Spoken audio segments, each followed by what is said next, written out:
Someone recommended that I do a series on this, and to keep it a buck with y'all, I probably could do it with the amount of things in the Bible that don't make any sense. So we're gonna call it, The Bible Doesn't Make Any Sense. Today's episode, the Tower of Babel. For those who are unaware, the Tower of Babel is a story in the book of Genesis of these people who were trying to build this tower supposedly so they could get to heaven. And so God stopped them from building the tower by making them all speak different languages so they didn't understand each other and they couldn't finish building the tower. This is how Christians believe that other languages came to be, because before then, everyone on earth spoke one language, which doesn't make sense, but whatever. What I can't seem to understand is how God was able to intervene in that situation and stop them from building the tower. I mean, anytime that you tell a Christian all of these horrible atrocities that are happening and God's just watching them happen, and they'd be like, well, God can't intervene, everyone has free will, he's not gonna intervene and stop them from doing it. But he did then, didn't he? He stopped them from doing it by making them all speak different languages. That was him intervening. So your own religious text proves that he can intervene perfectly fine. He just chooses which ones he wants to stop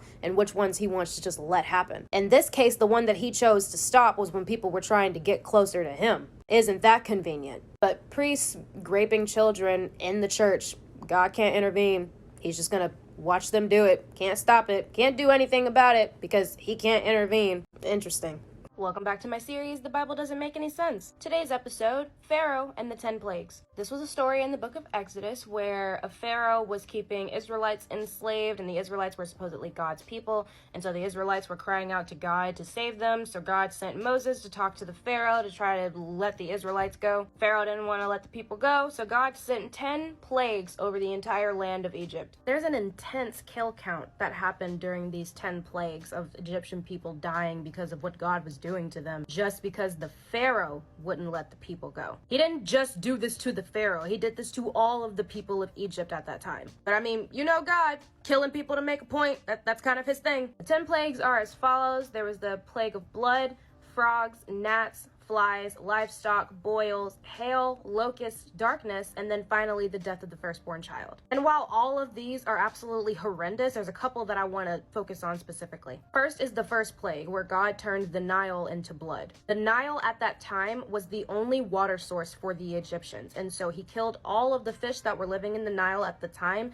and kept the Egyptians from having fresh drinking water, fresh bathing water, water to cook with, water to do everything they needed to do with. They did not have a water supply for an entire week. Sounds like a real loving God. The plague of livestock is another one I want to talk about because God just killed all of the domestic animals in Egypt at the time, except for the Israelites' animals, which just proves that he can pick and choose which ones he wants to save and which ones he doesn't. Some Christians gonna be like, well, of course he only saved the Israelites' animals. They were the ones that were serving him. A real quote-unquote loving God wouldn't send horrible things to people who did absolutely nothing wrong. Why did he not just do this to the Pharaoh until he released the Israelites? That's what doesn't make sense to me. The animals themselves were innocent. The animals didn't do shit wrong, but this also meant that the Egyptians who needed those animals, well, sucks to suck. The plague of boils is another one. He sent like these painful boils to be on all of the people of Egypt and all of the remaining animals. These boils were said to have been super painful, so they're just going through these horrible things,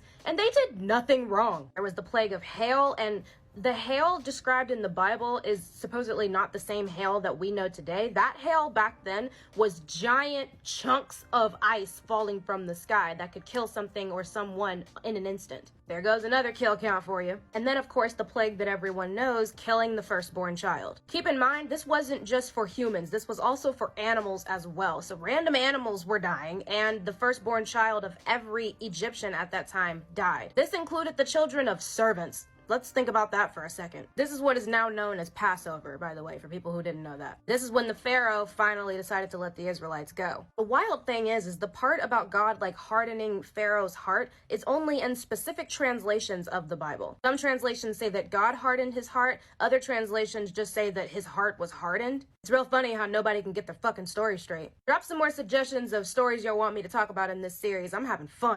So, originally I was like, oh, I made a video on Job. I'll tag you in it. Let me see if I can find it. And I searched through all of my videos and I don't see it. I've been on my old account, but hey, let's talk about it. Does this belong in the series? It belongs in the series. Welcome back to my series, The Bible Doesn't Make Any Sense. Today's episode, Job, God and his bet with Satan. So Job was a righteous man, believed in God, he praised God on a regular basis, he had a prosperous life, he had a wife, he had children, he had livestock, he had land, all of that stuff. God and Satan had a bet against Job, basically trying to figure out how far they could push Job before he lost his faith in God. Apparently Satan was arguing that Job would not be praising God if Job didn't have, the wife, the kids, the house, the land, all of that shit. So the all-knowing God that knows everyone's heart and knows what everyone is going to do decided to do this bet with Satan. So God just killed Job's family and the animals that he had. He lost his land, he lost his house, he lost his health, he lost so many things. But Job kept his faith in God, so Satan lost the bet. And God just replaced all of the things that Job loved, gave him a new wife and new kids and new animals. When I was a Christian, they used this story to teach us about faith and how we should always have faith in God, no matter how bad it gets, no matter how horrible our life gets, all of that. But what I got out of it was God likes to kill people to make a point. Innocent people at that. I remember they used to tell us in church, they'd be like, and God is so merciful that he gave him a new family. I'm like, are we not going to talk about the family that he killed? Innocent lives. They're all dead just because he had a bet with Satan. What kind of loving God would do something like that? Welcome back to my series, The Bible Doesn't Make Any Sense. Today's episode, David, Uriah, and Bathsheba. Grab a snack, because this one gets a little juicy. So David was the king of Israel at the time. He was anointed by God. He was God's favorite. Remember the whole David and Goliath thing? Yeah, that's this guy, but he grew up. One day he sees this woman bathing and he's instantly attracted to her, and turns out her name is Bathsheba. Bathsheba was the wife of one of David's soldiers named Uriah. David didn't really care, so he slept with Bathsheba. Later on, Bathsheba tells David, hey, I'm pregnant. So what did David do as the leader of the army? He sent Uriah into battle and put him at the forefront so he would be killed. Then he married Bathsheba. God sent Nathan, which was one of the prophets, to talk to David and basically be like, hey, God knows what you did, and he's pissed. But you know what God did to David as a punishment for literally having a woman's husband killed just so he could hide the fact that he knocked her up? God just told David, well, you're gonna be fine, but the baby that Bathsheba gives birth to, I'm gonna kill it. Just innocent baby, just dead because of what the baby's father did. What happened to pro-life? What happened to save the babies? We weren't trying to save the babies then. So funny how Christians will say that aborting a clump of cells is murder and killing a baby, and yet God can kill actual babies and get away with it perfectly fine. I guess it's okay when he does it. Welcome back to my series, The Bible Doesn't Make Any Sense. Today's episode, Noah and the Ark. Now, I've spoken about the land animals on the Ark and how the logistics of that just don't make any sense for multiple reasons. What I didn't speak about were the sea creatures. A lot of people overlook this because they're like, oh, it's a flood, it's water, the fish are gonna be fine. That's not how fish work. Now, the amount of salt in the ocean just depends on what point specifically you're talking about, the depth of it, and all of that. But there are freshwater fish and there are saltwater fish. A saltwater fish cannot survive in freshwater, and vice versa. So a global flood of this magnitude, or a partial flood, because some people are arguing that it wasn't actually a global flood and it only happened to specific parts of the world, which opens up a completely different book of questions, but that's another video. Regardless, a flood that large enough to flood a decent part of the earth, is going to throw the ocean off balance. If fresh water is raining down for 40 days and 40 nights, the saltwater animals are not going to survive. And vice versa. Christians are going to come up with some wild excuse being like, well, God made it so that only salt water fell in some parts and only fresh water fell in other parts. Or whatever fuck-ass excuse y'all like to use to make any of this try to make sense. Not to mention the ocean being polluted by rotting corpses, because remember, the flood was there to kill people. Where do y'all think those bodies went? That many dead bodies in the ocean is going to kill some fish. Welcome back to my series, The Bible Doesn't Make Any Sense. Today's episode is Joshua 10 and 12. You're gonna want to grab a snack for this one. I've read a lot of Bible verses. I have never seen ignorance like this. Sun, stand thou still on Gibeon, and thou moon in the valley of Ajalon. This is a verse about Joshua being in battle and basically commanding the sun to stop in the sky so that they have more time to fight their enemies. But before I rip that to shreds, I want to focus on the beginning of the verse. Then spake Joshua to the Lord in the day when the Lord delivered up the Amorites before the children of Israel, blah, blah, blah. Then spake Joshua, not the Lord. Joshua told the sun to stop, and God just did it. I didn't know God was taking requests. I mean, if that's the case, ayo, God, stop priests from raping children. He's God.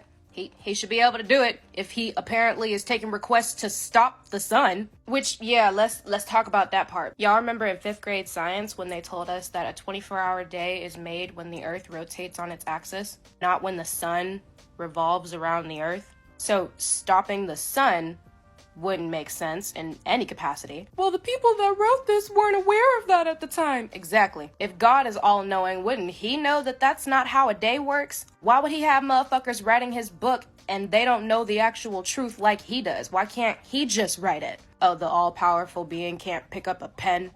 Okay. Some people are arguing that it was translated wrong and that Joshua was actually talking about an eclipse. It doesn't make sense for 3 reasons. 1, if he needed to stop the day so he would have more time to be able to see his enemies, does it make sense that an eclipse, which is a shadow, would help him in any way? 2, it clearly states, sun, stand still, thou upon Gibeon, and thou moon in the valley of Ajalon, meaning that the sun and the moon were both in the sky at the same time, but they were over different parts of the sky. Isn't an eclipse when the moon blocks the light from the sun, meaning the moon would be in front of the sun, not the sun is over here and the moon is over that way? And 3, the longest eclipse is 7 minutes and 8 seconds long. I don't know what that's doing for somebody to help them win a battle, especially if they were losing so bad that they had to stop the sun to get more time. Not to mention, let's say that all of this bullshit is actually right and they were actually meaning that the earth stopped. Do you know what would happen if the earth stopped spinning on its axis? The momentum would be thrown off balance, shit would start flying everywhere, earthquakes and tsunamis would start happening. Who's winning a battle in that? He's God, he can do whatever he wants. So God can stop the earth from spinning to help one dude win a battle, but can't stop world hunger? Sounds like he has his priorities in order. I'm having so much fun with this series. Y'all drop more verses, please. Welcome back to my series, The Bible Doesn't Make Any Sense. Yes, we're doing 2 episodes within an hour of each other. And what about it? Today's episode, Noah's Ark, but we're talking about the land animals this time. Somebody left a comment on one of my videos talking about Noah's Ark, and they were like, wait, so where were the penguins during this? And I stopped and I was like, where were the penguins during this? And that made me think about all of these different animals that have all adapted to different environments. Some are in hot environments, cold environments, wet environments. How did they all survive on that ark? Like that one singular environment? How did they all survive that? Plus, how did the animals even get to the ark to begin with? It says every animal, 2 of every animal came to the ark. How did they know where to go? Or what to do, or that only 2 of them could go? How did they choose which 2 are gonna go? Did they say something to the other animals? Were the animals already dead before this happened? Did God ring a bell or something and tell them where to go? Another question that I've got is what's with the dinosaurs on this? I've gotten 2 different answers from the research that I've done. 1, Christians just don't believe the dinosaurs existed at all, which, you know, typical to go against literal evidence. But I've also heard that dinosaurs were on the ark. I don't know how that would work. Plus, a lot of people have been trying to figure out what these animals were eating while they were on this ark for 40 days and 40 nights, because they all have different diets, and some of their diets are each other. And how did they not attack any of the people on the ark? Because it wasn't just Noah, it was him and his family. Which, side note, this doesn't have anything to do with the animals, but does anyone else think that it's a little sketch that the only family on earth that God had faith in, there was just one, there was no one else? I've seen articles somewhere that argue that like all of the animals were vegetarian until the flood was over, and then God said that it was okay for them to eat meat, which for one, I don't think the tigers were just, you know, chilling, eating on some grass, but if God gave them permission to eat meat after the flood was over, what meat were they eating?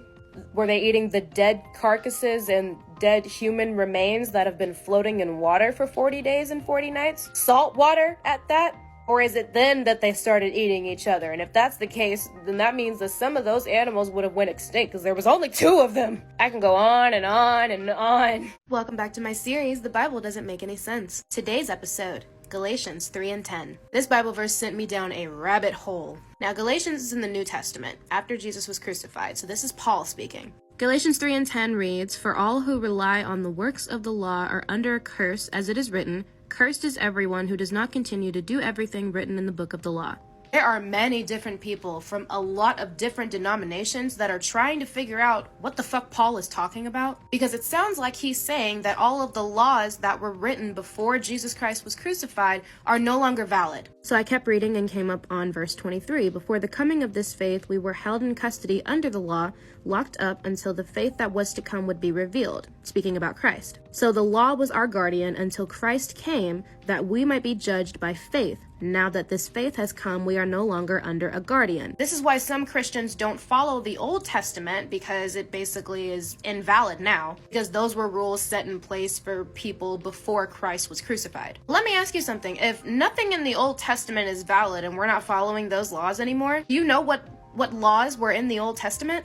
Starting with the 10 Commandments. Exodus 20 in the Old Testament. And if we're following commandments written in Exodus 20, then we also have to follow this verse in Exodus 21, which speaks about female slaves being sold for marriage. You know what else is in the Old Testament? Leviticus. And I know, Leviticus was for a specific group of people for a specific time, and that Christians aren't supposed to follow it. I get that. Then why do Christians use this verse, Leviticus 20:13, if man lies with a man as with a woman, they have committed an abomination? Why did they use that verse specifically to condemn gay people? I thought the laws in Leviticus weren't valid. Unless they are. In that case, well, we're gonna have to cancel the NFL, because that's nothing but touching pigskin. Which is stated in Leviticus 11:39, if an animal you are allowed to eat dies, anyone who touches its carcass will be unclean until evening. And women who have given birth won't be allowed to go to church for at least 30 to 60 days, as stated in Leviticus chapter 12. Notice how it's 66 days instead of 33 if the woman gives birth to a daughter instead of a son. Because we hate women in the Bible. No, this one isn't valid either. Well, that's interesting. Why do Christians also use this verse? A woman must not wear men's clothing, nor a man wear woman's clothing, for the Lord your God detests anyone who does this. They use this verse to try to condemn transgender people and also to condemn the drag queens. This is also in the Old Testament. Is this also invalid? Real funny how nobody can figure out what rules they need to follow and what rules they need to ignore when it comes to this fuck-ass book. Welcome back to my series, The Bible Doesn't Make Any Sense. Today's episode, Romans 9:16 through 24. These verses are very dehumanizing. We're going to start with verses 16 through 18. It does not therefore depend on human desire or effort, but on God's mercy. For scripture says to Pharaoh, I raised you up for this very purpose, that I might display my power in you, and that my name might be proclaimed in all the earth. Therefore God has mercy on whom he wants to have mercy, and he hardens whom he wants to harden. I don't know about y'all, but that doesn't sound like a very loving God. That sounds like a dictator, or one of those I brought you in this world and I can take you out type of parents. It's verse 17 that's really getting me. Like, I raised you up for this very purpose so that I might display my power in you. I created you so you could be my puppet. That doesn't sound very loving, and it doesn't sound like free will either. Because who asked you to make me? I didn't do that. Matter of fact, if I had a time machine, I would go back to February 12th, 1999 and tell my daddy to put a condom on. Yeah, my mom told me the day that I was conceived. I don't know why the hell she thought that was okay to do. Anyway, let's move on to verse 19 through 21. One of you will say to me, then why does God still blame us? For who is able to resist his will? But who are you, a human being, to talk back to God? Shall what is formed say to the one who formed it, why did you make me like this? Does not the potter have the right to make out of the same lump of clay some pottery for special purposes and some for common use? Comparing us, human beings, to lumps of clay to be used and abused as much as God feels like it. Yeah, no fucking thank you. Who are you, a human being, to talk back to God? His creation that's apparently formed in his image and divinely made. Why can't I say anything? But y'all know I didn't stop there. I had to find a website of what Christians are teaching other Christians about this verse. Here's one website saying, God choosing some for mercy and not others cannot be unfair in the negative sense that word most often means. In fact, the most fair thing to do would be to withhold mercy from all people. What happened to God loves everybody? What happened to that? How is the fair thing to do to withhold mercy from all instead of giving mercy to all? Plus, can we talk about the definition of mercy for a second? Compassion or forgiveness shown towards someone who it is within one's power to punish or harm. Forgiveness for what? What did we do? Aside from be born, which we didn't ask for. This is why I had to leave Christianity, because this idea of everyone's a sinner and you need to be on your knees begging for forgiveness from God at all hours of the day. For what? How is it that I'm a sinner and my head ain't even popped out my mama's hoo-ha yet? That's why I say it's better for him not to exist at all than for him to exist, because if he does, he sucks. Are y'all loving these videos? Because I'm loving making them. Make sure to check out the playlist down below of other videos that I've made, different stories, different verses, stuff like that. And drop some more recommendations. And if I like your comment, that means I'm going to do that story, so look out for it. Welcome back to my series, The Bible Doesn't Make Any Sense, featuring some natural light, for once. Today's episode, 1 Samuel chapter 15. Now you recommended verse 3 specifically, but this entire chapter is what we're going to talk about. Grab a snack, settle in. You're going to like this episode. So doing research for this chapter was interesting, to say the least. Every article that I read said the exact same thing. How can God do this? Like, it's that bad. This story is about Saul and Samuel. Samuel appointed Saul to be the king of Israel. It was also said that Saul was chosen by God as well. The Israelites had these enemies called the Amalekites. Little backstory on them. The Amalekites attacked the Israelites when they were being freed from the Pharaoh. Remember that story? I talked about it a couple episodes ago. Literally as they were crossing, like, the Red Sea, like whenever God parted the sea and they were walking, like, the Amalekites attacked them. God wasn't a fan of that, and so he had Samuel tell Saul the following message. Now go, attack the Amalekites and totally destroy all that belongs to them. Do not spare them. Put to death men and women, children and infants, cattle and sheep, camels and donkeys. God really said wipe out their whole family down to the sheepdogs. So Saul did what God said. He attacked the Amalekites. He killed literally all of them, but he spared their king. And he saved, like, their best cattle, their best sheep, like, all of that as a sacrifice to give to God. It's verse 9 that gets me. But Saul and the army spared Agag and the best of the sheep and cattle, the fat calves and lamb, everything that was good. These they were unwilling to destroy, but everything that was despised and weak, they totally destroyed. The children were despised and weak? What did the kids do? What is up with God and murdering children? Innocent children at that. The kids did nothing. Then verse 11, I regret that I have made Saul king because he has turned away from me and has not carried out my instructions. That was God speaking to Samuel. So Samuel goes to Saul and is like, hey, this is what God said. Samuel's like, well, I killed all of them. I saved the king and I saved some animals so that I could use the animals as a sacrifice to God. This was Samuel's response. Does the Lord delight in burnt offerings and sacrifices as much as in obeying the Lord? To obey is better than sacrifice, and to heed is better than the fat of rams. And because you have rejected the word of the Lord, he has rejected you as king. Because instead of killing everyone, Saul saved the king and saved some of their animals. So Samuel just found the king and killed him himself and then cut him up into little pieces. Because that was the righteous thing to do. Now, don't get me wrong, the Amalekites were not innocent. These were the same motherfuckers who were using children as sacrifices. But what did the kids do? What did the animals do? Why is Saul seen as being sinful for sparing someone's life? But it's verse 28 that just really brings it home. The Lord has torn the kingdom of Israel from you today and has given it to one of your neighbors, to one better than you. God really said, well, since you want to be a little bitch, I'm gonna get somebody who has the balls to do it. Plus, isn't God's biggest rule, thou shalt not kill? I guess it's fine if God says it's okay. And again, doesn't sound very pro-life. God wasn't talking about, no, I knew you when I formed you in your mother's womb when he told Saul to kill all the children. Welcome back to my series, The Bible Doesn't Make Any Sense. Today's episode, Genesis chapter 22. This story is talking about Abraham and his son Isaac. So Abraham had a wife named Sarah. Abraham and Sarah were old as fuck. Sarah really wanted to have a baby, but she had given up due to the fact that, she's old. And then out of nowhere, Sarah gets pregnant. God blessed them with a child. They named him Isaac. One day when Isaac got a little bit older, Abraham apparently got this word from God. And God told him, hey, you know that son that you never thought you would have? Your only son? I need you to go sacrifice him in my name. And Abraham didn't ask any questions, didn't say anything. He literally just got up and was like, all right, and grabbed Isaac and took him up to the mountain to be sacrificed. While they're walking up there, Isaac is like, So where's the sacrifice at? We don't have the lamb. Where's the lamb? Abraham was like, God will provide the sacrifice. This is why it's important to ask your parents questions. Isaac knew something was up. Abraham and Isaac get to the top of the mountain.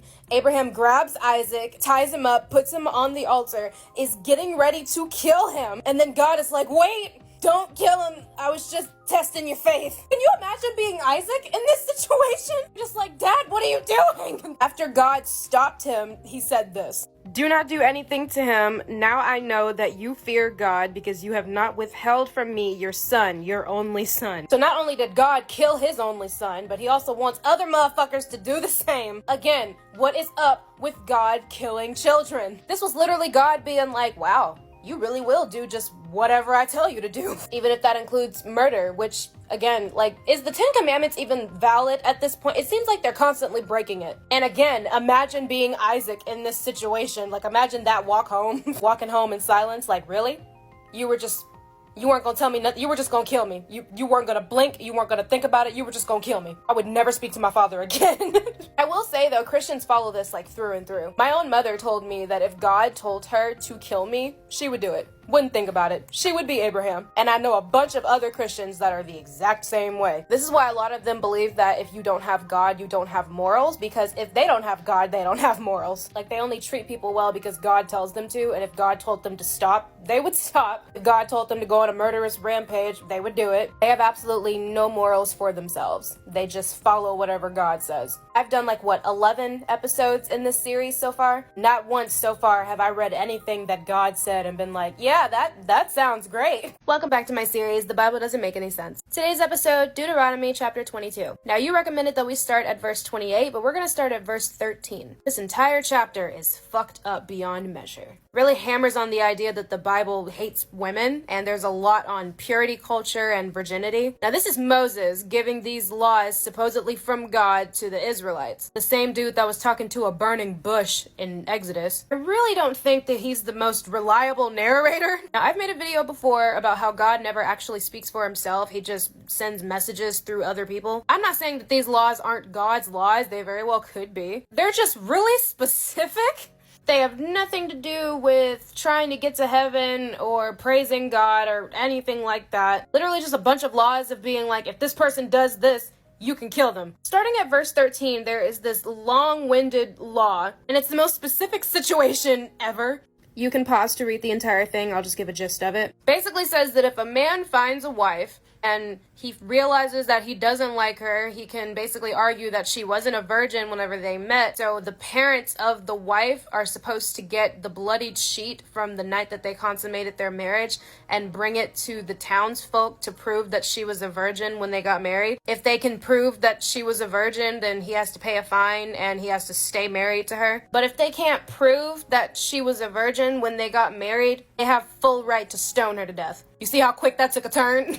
It even says right here, she has done an outrageous thing in Israel by being promiscuous while in her father's house. You must purge the evil from among you. The phrase, you must purge the evil from among you, is repeated a lot in this chapter. Here's verses 23 and 24 that basically say that if a man rapes a virgin and she didn't scream for help, that she is to be put to death along with him. And then, of course, the verse that brought us here, verse 28. If a man happens to meet a virgin who is not pledged to be married and rapes her, and they are discovered, he shall pay her father 50 shekels of silver. He must marry the young woman, for he has violated her. He can never divorce her as long as he lives. So the man's punishment for raping a woman is that he gets to marry her. She has to stay married to him for the remainder of her life, and they cannot get a divorce. I would also like to point out that obviously women couldn't divorce their husbands. Only a husband could divorce the wife. And in some of my research that I found, it was a big deal to revoke a man's right to divorce his wife, because it's cool if women don't have rights, but when men don't have rights, that's when we pump the brakes. Well, these were rules that were taught to the Israelites during a specific part of time. We're not supposed to follow those rules. But if we're not following the rules that are written in that chapter, then why are we using verses from that chapter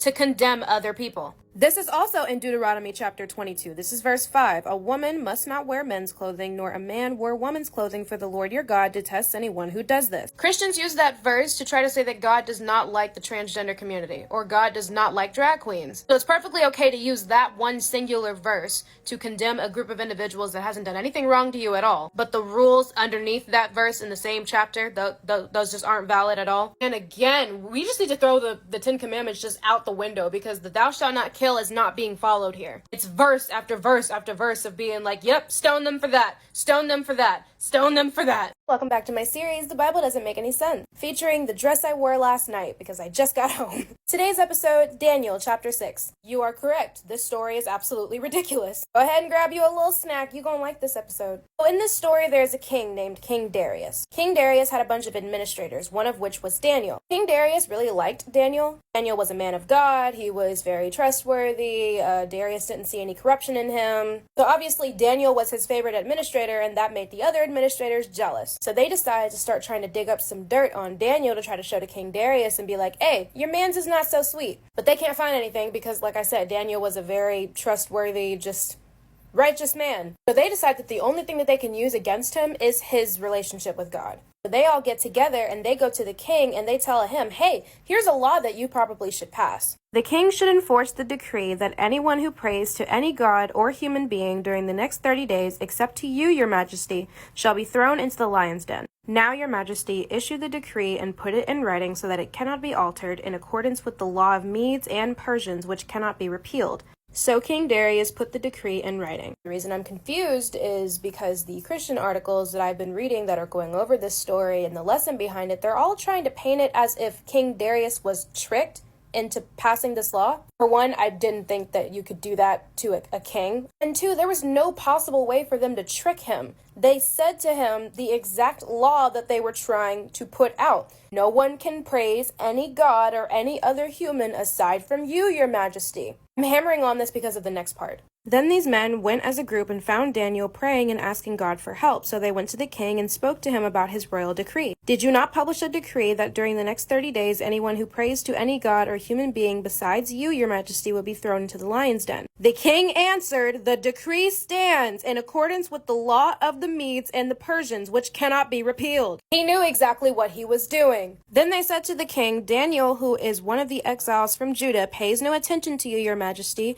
or to the decree you put into writing. He still prays 3 times a day. When the king heard this, he was greatly distressed. He was determined to rescue Daniel and made every effort until sundown to save him. Save him from the law that you put into motion? They can't do anything without the king's approval. If King Darius knew Daniel so well and was super close to him and thought he was so trustworthy, he would know that Daniel was a man of God, right? Anyway, let's keep going because it gets worse. They go through putting Daniel in the lion's den. He survives the night. The king comes and finds him and sees that Daniel's still alive. When Daniel gets out, he says that the lions didn't hurt him because he was found innocent in God's sight. Nor have I ever done anything wrong before you, your majesty, talking to King Darius. Do you know what King Darius did to the other administrators that supposedly tricked him? He threw them all in the lion's den, along with their wives and all of their children. Yes, they weren't found innocent in God's eyes. I don't know what the wives or the children did. And the men, I mean, yeah, they were jealous of Daniel and all of that. But the Bible says that they falsely accused Daniel, and that's not what happened. Here's the part at the end that I don't understand, though. After all of this happened, King Darius issued a decree. In every part of my kingdom, people must fear and reverence the God of Daniel. I thought they said the other law couldn't be reversed. And so he just passes another law that is going to, cancel it out? If he always had the power to do that, why didn't he do that before Daniel was thrown in the lion's den? Why didn't he just say everyone should praise Daniel's God before all of this happened, without having to kill the innocent women and the innocent children? Welcome back to my series, The Bible Doesn't Make Any Sense. Today's episode, 1 Samuel chapter 18. A lot of people have recommended that I do 1 Samuel chapter 20, and I will, but I do think chapter 18 is just as critical. So a little bit of backstory on this. On episode 10 of this series, we talked about Saul and Samuel. This is about Saul. This is after all of that happened. Saul is the king, and he hears about this boy completely defeating this Philistine soldier with a slingshot and a rock. His name was David. So Saul brought David into the palace with him. He made David the head of the troops, and so David was literally leading the troops into battle. David was really good at what he did, and so everyone around absolutely loved him. The problem was they loved David more than they loved King Saul, and that pissed Saul off. So he starts trying to think of ways to get David killed, but he doesn't want to do it himself. He starts sending David into bloodier battles, thinking there's no way that he could survive them, and yet he always does. So when Saul finds out that his youngest daughter is in love with David, he gets an idea. So during biblical times, there was a thing called a bridal price. If you wanted to marry a woman, you had to pay her parents like a specific amount of money or give them something. I'm gonna try really hard not to laugh when I tell y'all what the bridal price was. The king desires no bride price except 100 Philistine foreskins to take vengeance on the king's enemies. Don't worry, it's exactly what you're thinking. I had to look it up because I was like, there's no fucking way in the world, and that's exactly what it is. The Philistine men weren't circumcised. That extra layer of skin meant something to them, and so they wouldn't give it up without a fight. So basically Saul knew that in order for David to get 100 foreskins from the Philistines, he would have to kill them all. He told David, this is what you have to do if you want to marry my daughter. So do you know what David the servant of God, decided to go do? Did he murder 100 Philistine men and get all of their foreskins? No. He murdered 200 Philistine men and brought back their foreskins. 200 foreskins. To Saul. Saul wanted these. It was because Saul knew that like the Philistines would kill David, and so he didn't think that he would stand a chance, and so he was shocked when he came back literally with 200 foreskins. David was anointed and chosen by God, and this was okay in God's eyes. What happened to thou shalt not kill? And why would he do 200? There was only 100 that was required. He killed 100 more men than he was supposed to. What was the point to that? Even if you tried to justify him killing 100 men, you can't justify the other 100 that wasn't even necessary. And then mutilating the bodies? Like, what is wrong with you? If that's what a servant of God does, no motherfucking thank you. And for the people saying that God just didn't know or didn't approve of what David did, it literally says in verse 12, now Saul was afraid of David because the Lord was with him and had departed from Saul. The Lord was with him. David was anointed by God. I don't understand how so much murder in this book can be just completely looked over and just, well, it was for God, so it doesn't matter. Welcome back to my series, The Bible Doesn't Make Any Sense. Today's episode, 2 Samuel chapter 13. On Everything I Love, I thought I made a video about this before, but I can't find it, so we're going to do it again. The story is about Tamar and Amnon. These were children of David, and so they were siblings, but they were half-siblings because they had different mothers. Amnon fell in love with Tamar, his half-sister. There's a lot of incest in the Bible. Holy fuck. Anyway, he's in love with his sister, and he's like beside himself because he knows he can't do anything about it. So he gets this idea to pretend like he's sick and stay in bed and ask for his sister to come and bring him food. So his sister comes and brings him food. He tells everyone to get out of his room, and then he tries to sleep with her. No, my brother, she said to him, don't force me. Such a thing should not be done in Israel. Don't do this wicked thing. What about me? Where could I get rid of my disgrace? And what about you? You would be like one of the wicked fools in Israel. Please speak to the king. He will not keep me from being married to you. So on top of the fact that this is a literal rape happening, and the fact that this is her half-brother, Amnon knew that doing this would disgrace his sister. This is where that purity culture thing comes back in. A woman who was not a virgin was seen as a disgrace, even if it literally was not her fault and she did not want it to happen. Here's another example of the Bible absolutely hating women. Really want to focus on the end of what Tamar was saying when she says, just speak to the king, he will have no problem with you marrying me. She was literally telling him, just talk to the king and he'll let you marry me and then we can do this. But if you do this to me, you know that I'm going to be a disgrace and no one will want to marry me because I'm not a virgin. It's so fucked up. Then it gets more fucked up because as soon as he finished doing what he did to her, he saw her as a disgrace and he kicked her out of his room. Tamar had a brother named Absalom. She told him what happened. He allowed her to stay with him and she was described as desolate for the rest of her life. 2 years after the rape happened, Absalom ended up killing Amnon. And the story just kind of ends there. I don't know what the moral lesson was supposed to be. And these are children of David, you have to remember. David, David and Goliath, King David, David and Bathsheba, this is the same David. So not only was he doing fucked up shit, his kids were doing fucked up shit too. Welcome back to my series, The Bible Doesn't Make Any Sense. Today's episode, 1 Samuel chapter 20. This is the story of David and Jonathan. Now, last episode I talked about David and King Saul and how David had married King Saul's daughter. So David also had a special friendship with Saul's son named Jonathan. I'm not here to assume anything, but their friendship was a little sus. So starting in verse 18, Jonathan became one in spirit with David and he loved him as himself. And Jonathan made a covenant with David because he loved him as himself. 2 times in one paragraph at the beginning of the chapter, they're talking about how much Jonathan loves David. This idea of making a covenant with David, comes up a lot in these next couple of chapters. A covenant is like a promise or a vow. The articles that I read about these chapters and about their story is just saying that they're just hammering on how good of a friendship they have, which I guess. Remember last episode when I was talking about how much Saul wanted to kill David? Yeah, that's still going on. Now, if you've been following along with this series since the beginning, you remember the episode that I talked about when I talked about Saul and Samuel. Life, but it's verse 28 that just really brings it home. The Lord has torn the kingdom of Israel from you today and has given it to one of your neighbors, to to one better than you. God really said, well, since you want to be a little bitch, I'm gonna get somebody who has the balls to... Yeah, remember that? Saul is starting to figure out that the person who's going to take the kingdom from him is David. David is married to one of Saul's daughters. He has a friendship with one of Saul's sons. He's the commander of the army. Everyone loves him. So obviously Saul is super, super intimidated. Jonathan found out that his dad wanted to kill David, and he's like, hey, my dad wants to kill you. I need you to hide until I figure out what's going on. David was supposed to be at this new moon feast, and so Jonathan told him to miss the feast and to hide. And that when Saul asked where David was, Jonathan was going to tell him that he went to Bethlehem. And the way that Saul reacted to David not being there would tell Jonathan whether or not Saul still wanted to kill David. As expected, Saul flipped the fuck out. Saul's anger flared up at Jonathan, and he said to him, you son of a perverse and rebellious woman, don't I know that you have sided with the son of Jesse, talking about David, to your own shame and to the shame of the mother who bore you? As long as the son of Jesse lives on this earth, neither you nor your kingdom will be established. Now send someone to bring him to me, for he must die. After Saul blows up at Jonathan, Jonathan runs to go tell David what happened. This is when it gets sus. David got up from the south side of the stone and bowed before Jonathan 3 times with his face to the ground. Then they kissed each other and wept together, but David wept the most. My best friend in the entire world is named Emily. I've known her since we were in middle school. Absolutely adore her. We don't kiss to show our friendship. That's not something that we do. And we're gay. And we don't even do that. Now, I know some cultures, like kissing as a greeting or kissing as friendship is like a thing. But kissing in sorrow?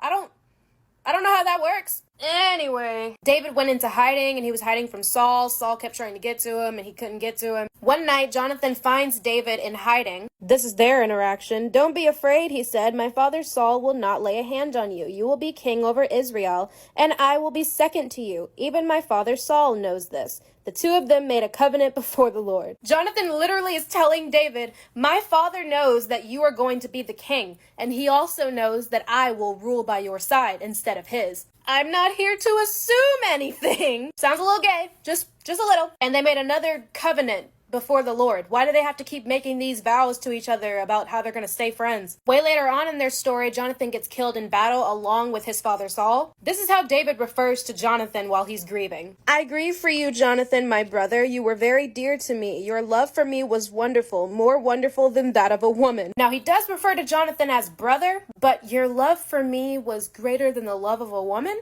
I mean, that's great if your friendship is that strong. That's awesome. But like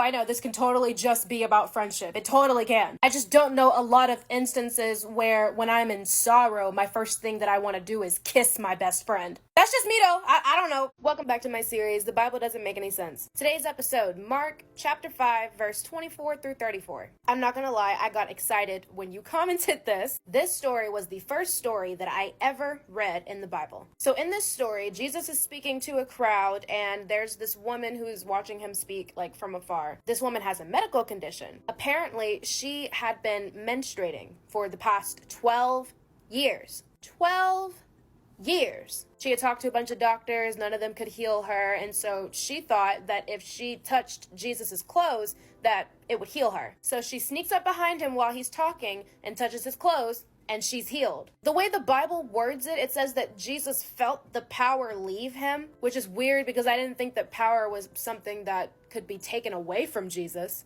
but okay. And he turned around and was like, who the fuck just touched me?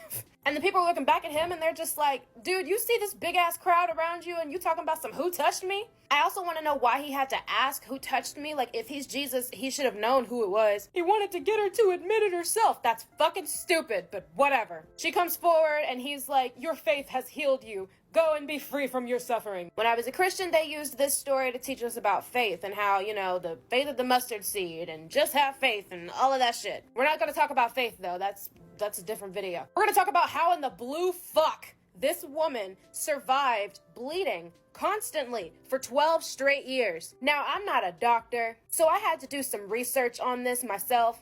This Christian website talking about the story says that she had a chronic menstrual hemorrhage, possibly ovarian or cervical cancer. So I looked up chronic menstrual hemorrhage and this thing called menorrhagia popped up, which is basically heavy and prolonged menstrual bleeding, which, sounds like basically what she had. I looked up how long it can last and it said more than 7 days. Like, that's the only answer I could get. So I went back to the Christian website and saw that, they had said something about ovarian or cervical cancer. Now, I'm not sure if menorrhagia can last for 12 straight years. I highly doubt that it could, and from what I'm reading, that doesn't seem like what it's described to be. So I just looked up the survival rates of ovarian and cervical cancer. Ovarian has a 5-year relative survival rate. Cervical cancer says around 15 out of 100 people will survive their cancer for 5 years or more after being diagnosed. I look at the later stages because if she's been bleeding for 12 long years, then obviously the cancer is in its later stages. There's no possible way that she could have survived 12 long years dealing with that. Also, are we going to talk about how this woman was completely healed of something she suffered with for 12 long years just by touching Jesus's clothes? If he could always do that, why hasn't he been doing that? Why can't he just put his clothes on everyone and then they're healed forever? What, is he gonna run out of power? Does Jesus run out of power? I used to love reading this story because I was like, well, it shows, about having faith in God. This is a load of bullshit. Welcome back to my series, The Bible Doesn't Make Any Sense. Today's episode, 2 Kings chapter 2, verses 23 through 24. So many of y'all commented this because you wanted me to cover this story. So let's get into it. Grab you a little snack. This story is fucked up. This story is about Elisha, who was a so-called prophet of God. Not to be confused with Elijah, who is also in this story, but not as important. So Elisha had leprosy, which, is a skin condition. One thing back in the biblical times that a lot of people with leprosy would do is they would shave their heads. So Elijah had a bald head. So Elisha is walking to Bethel, and this group of young men, start calling him Baldy and start, throwing insults at him and shit. Now, some translations of the Bible say they were boys. Some translations say they were young men. None of them say they were actual men, though. So these had to have been anywhere from, I would say, 13 to maybe, 20-something. As he was walking along the road, some boys came out of the town and jeered him. "Get out of here, Baldy." He turned around, looked at them, and called down a curse on them in the name of the Lord. Then 2 bears came out of the woods and mauled 42 of the boys. Yeah, so we're gonna break this down bit by bit because there is a lot going on in just these 2 verses. My first question, just why in the blue fuck did this have to happen? Y'all know me, I had to find a Christian article that's talking about this verse and explaining why it's not fucked up. This article is arguing that what Elisha did was completely valid because he was a prophet of God, which meant that he was God's mouthpiece, which meant that the kids were basically making fun of God. The article also argues that this is perfectly fine because these weren't innocent children. These were wicked young men comparable to a modern street gang. Then it goes on to say that if the young men were bold enough to make fun of Elisha's bald head, then they would be a threat to all of the lives of God's people. Which is very presumptuous because it doesn't say in that verse anywhere that these men meant Elijah any harm. It literally just says that they jeered at him. Jeer, to make rude or mocking remarks, typically in a loud voice. Nothing about being a threat to anybody, nothing about doing anything violent or even threatening anything violent. Just making rude remarks. Now, remember how I said that Elijah is part of this story, but he's not as important? Elijah was super close to God. He was the one that apparently ascended into heaven. So this article is arguing that these young men were calling him Baldy and all of that and hurling remarks at him as a way to say that he wasn't a prophet like Elijah was. Saying, why are you still here? If you're such a prophet, then why didn't you go with Elijah? Which doesn't make any of this better at all. They hurt Elisha's feelings, and so he told God to kill them. And God did. For those fuck-ass, annoying-ass Christians that are bound to be in my comments well, God didn't do that. It is evident that by mocking this man of God, these young men were revealing their true attitudes towards God himself. Such contempt for the Lord was punishable by death. The scriptures do not say that Elisha prayed for this kind of punishment. It was clearly an act of God in judgment. So God can strike down young men for hurling insults at a bald guy with leprosy, but can't strike down child rapists in the churches. Interesting. This also goes against the whole God can't interfere thing. He definitely can, and has, and continues to. Notice how this so-called man of God has leprosy? God had enough power to cause these 2 bears to maul 42 of these boys for mocking this man for having leprosy. And he couldn't just heal his leprosy?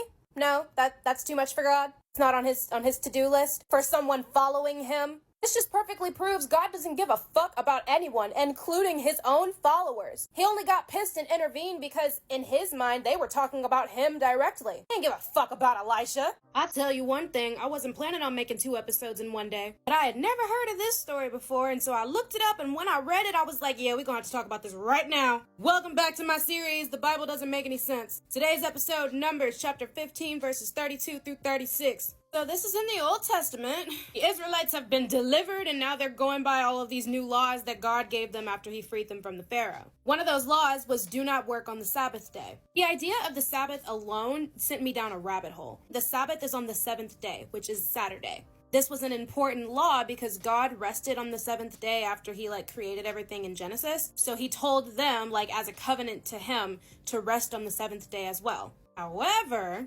apparently not everybody got the memo. While the Israelites were in the wilderness, a man was found gathering wood on the Sabbath day. Those who found him gathering wood brought him to Moses and Aaron and the whole assembly, and they kept him in custody because it was not clear what should be done to him. Then the Lord said to Moses, "The man must die. The whole assembly must stone him outside the camp." So the assembly took him outside the camp and stoned him to death as the Lord commanded Moses. Because he was gathering wood on the Sabbath day.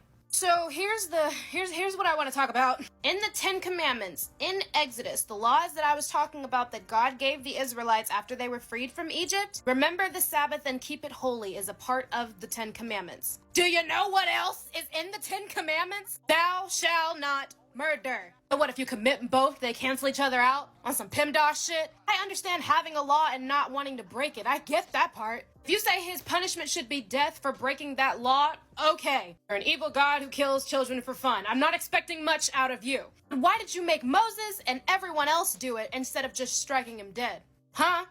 Mr. All-Powerful? Then again, I've spoken about Moses in this series before. That dude was a nutcase. Moses was probably hearing voices and killed this dude for no reason. Imagine losing your entire life over some sticks. Welcome back to my series, The Bible Doesn't Make Any Sense. Today's episode, Jonah chapters 1 and 2. I love y'all's enthusiasm for this series and I love making this series. Y'all just gotta be a little bit more patient with me. I saw your comment the first time you commented it. You don't have to comment it multiple times. I saw it the first time. These videos just take a lot to do and they take a lot of research, and so, be patient with me. I ain't forgot about you, I promise. Anyway, let's dive on into this story. This is the story of Jonah being swallowed by the whale or the fish or whatever. Most of the articles that I read and most of the Christian scholars that I looked into refer to it as a whale, so we're going with whale. Jonah was told by God to go and speak in this one city, and Jonah didn't want to speak in the city, and so he disobeyed God, ran away from him, and got on this random boat to go and sail somewhere else. So God casted a storm in the ocean, and so the boat starts rocking all over the place, and the people on the boat are freaking out, and they're like, yo, can we find that one random dude that got on this boat last minute? He was below deck sleeping, and so they go and wake him up, and they're like, hey, can you tell your God to cut it out? Jonah was like, oh, okay, well, I was running from God. Apparently he found me, so just throw me off the boat and the storm will stop. This is my fault. So they throw him off the boat, the storm stops, and Jonah gets swallowed by this big-ass whale, where he stayed for 3 days and then was vomited onto land. Before I debunk the rest of the story, I want to talk to the specific people in my comments that are going to be like, well, this was a metaphor, this was symbolic, he didn't actually get swallowed by a whale. You want to know someone in the Bible that backs this story up? Jesus. Bet y'all didn't know that. In Matthew chapter 12, verse 40, while Jesus is speaking to a crowd and explaining to them he's about to die and, resurrect and all of that, he speaks about Jonah. For as Jonah was 3 days and 3 nights in the belly of a huge fish, so the Son of Man will be 3 days and 3 nights in the heart of the earth. But this is not symbolic, this is something that Christians actually believe happened. Now let's get into how this couldn't possibly happen. To start things off, it takes a whale 15 to 18 hours to digest its food. I also saw some that said that it takes up to 24 hours. Now, per my research, a lot of people are saying that the whale in question is a sperm whale. It is the only whale with a big enough esophagus and enough space to be able to actually swallow a human whole. Like sperm whales, they will feast on giant squid and such. The beak of a squid is kind of harder for a whale to digest, and so they have this special acid that's in their stomach that helps break all of that down. So, Jonah is not surviving for 3 days. I saw one Christian article that argued that he sat in a specific part of the whale's stomach and there was an air bubble because he irritated the bowel. And so because of that air bubble, he had air in the whale's stomach so that he could breathe for 3 days. Which no, there's no oxygen in a whale's stomach. An air bubble would not be enough air for him to breathe for 3 consecutive days. Now, while doing my research, I found a couple of stories of people who have claimed to have been swallowed by whales and lived to tell the tale. One story in particular I found of this Spanish man who was apparently swallowed by a whale and stayed in there for 3 days and 3 nights. The reason I emphasize on that is because this man in question was very religious, so I'm taking his recount of events with a grain of salt. Another reason why I don't think this actually happened is because all of the articles that are talking about him being swallowed by the whale and staying in there for 3 days, they all say the exact same amount of information. They say that the man survived in the whale for 3 days because he ate raw fish that was in the whale's stomach, which again, whales digest their food in like 24 hours. So no. That was the question that I had about Jonah. What did he eat for 3 days? How did he breathe? How did he avoid the stomach acid? How did no parts of him get digested at all? Some Christians are still gonna say, he's God, he performs miracles, he can do anything. All right, if you are that comfortable in your delusion, go for it. It's just funny to me that these same people that say he's God, he can do anything, are the same people that will tell you that God can't interfere whenever you show them things that are happening that God does nothing about. A lot of Christians are arguing that God himself sent this whale, so it was a special whale that didn't work like other whales did. Which is not in the Bible. It says, now the Lord provided a huge fish to swallow Jonah. It didn't say shit about the fish being special. This is possibly the stupidest story I've ever fucking heard, and there's going to be people that still try to defend it. Welcome back to my series, The Bible Doesn't Make Any Sense. Today's episode, Genesis chapter 1 through chapter 3. This is the story of Adam and Eve. This comment comes from my original Adam and Eve video, so click this if you want to see that video. But when I made that video, I didn't know what I know now, because I always wondered about the other people on Earth aside from Adam and Eve. Grab a snack, settle in, you're going to like this episode. So everyone knows that God created humans on the 6th day of creation. But what I didn't know is that that did not include Adam and Eve. That's right. When God was creating humans on the 6th day of creation, when he created the rest of the earth, that was not Adam and Eve. Matter of fact, Adam and Eve are not mentioned at all in Genesis chapter 1 when God created the earth and everything on it. They don't pop up until chapter 2. So how were they the first 2 humans and populated the rest of the earth? They weren't, and they didn't. Genesis chapter 1, verse 27. So God created mankind in his own image. In the image of God, he created them. Male and female, he created them. Someone's going to try to argue, well, he wasn't talking about humans, he was talking about animals. Incorrect. Fill the earth and subdue it. Rule over the fish in the sea and the birds in the sky and over every living creature that moves on the ground. Also, God created mankind, which biblically means men or man or the human race. So I was like, okay, so Adam and Eve weren't the first ones on earth. Who were these other people? What's their story? Were they sinners from birth? Were they running around naked on earth? Then I got to chapter 2 and everything changed. Chapter 2 is written as if chapter 1 does not exist. Or at the very least, chapter 2 is written as if it comes before chapter 1. In Genesis 2, verse 5, it says, now no shrub had appeared yet on the earth, and no plant had yet sprung up, and there was no one to work the ground. There were no plants, and no one was on the earth to work the ground. So this was before the 3rd day when God created all of the plants and everything else, when he created the rest of the earth in Genesis chapter 1. If these events with Adam and Eve happened before the events of the earth being created, then what earth are they talking about? Where are they at? You see how there's contradictions in the first 2 chapters of the first book of the Bible? But let's keep going because it gets worse. Back to Genesis chapter 2, verse 7. Then the Lord God formed a man from the dust of the ground and breathed into his nostrils the breath of life, and the man became a living being. Which is very different from when he created mankind in his own image in Genesis chapter 1. Were there 2 different creations of mankind? And if that's the case, what was so special about Adam and Eve? Why did they get the Garden of Eden and the other human beings just are on the earth? And you can't say, well, God put them on earth because they were sinners, because it literally says when he made them, God saw all that he had made and it was very good. And that was on the 6th day when he created man in his own image. But don't worry, I'm not stopping there. When God told Adam about the tree of knowledge, he told him that if he ate the fruit, he would surely die, which was a flat out lie because that's not what happened. So God is a liar. Interesting. But do you know who didn't lie? The serpent. Genesis 3, chapter 4, the serpent says, you will not certainly die, for God knows that when you eat it, your eyes will be opened and you will be like God, knowing good and evil. Which is exactly what happened, and God himself confirms it. Genesis 3, chapter 22, and the Lord God said, the man has now become like one of us, knowing good and evil. Now tell me, who sounds like the villain in this story?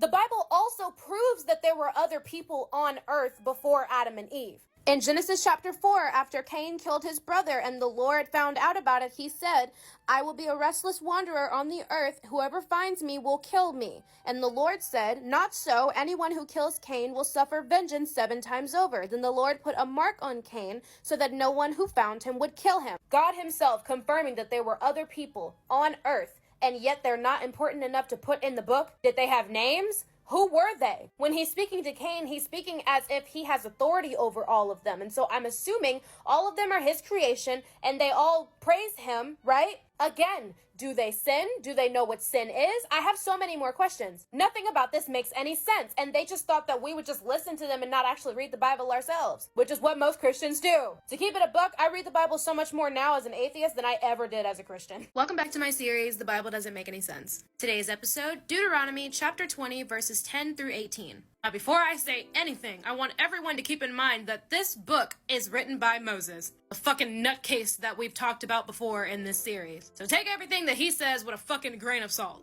But apparently, these are laws that God gave to Moses to give to the Israelites when it comes to going to war. It gets pretty gnarly. When you march up to attack a city, make its people an offer of peace. If they accept and open their gates, all the people in it shall be subject to forced labor and shall work for you. If they refuse to make peace and they engage you in battle, lay siege to that city. When the Lord your God delivers it to your hand, put to the sword all of the men in it. As for the women, the children, and the livestock and everything else in the city, you may take these as plunder for yourselves, and you may use the plunder the Lord your God gives you from your enemies. This is how you are to treat all of the cities that are at a distance from you and do not belong in the nations nearby. I don't know what's freaking me out more, the fact that God is apparently advocating for prisoners of war, or that he put women and children on the same level as livestock and land. Property, basically. Property that the Israelite soldiers could take and do whatever they wanted with. Let's read these last 2 verses because this is where it gets worse. However, in the cities of the nations the Lord your God is giving you as an inheritance,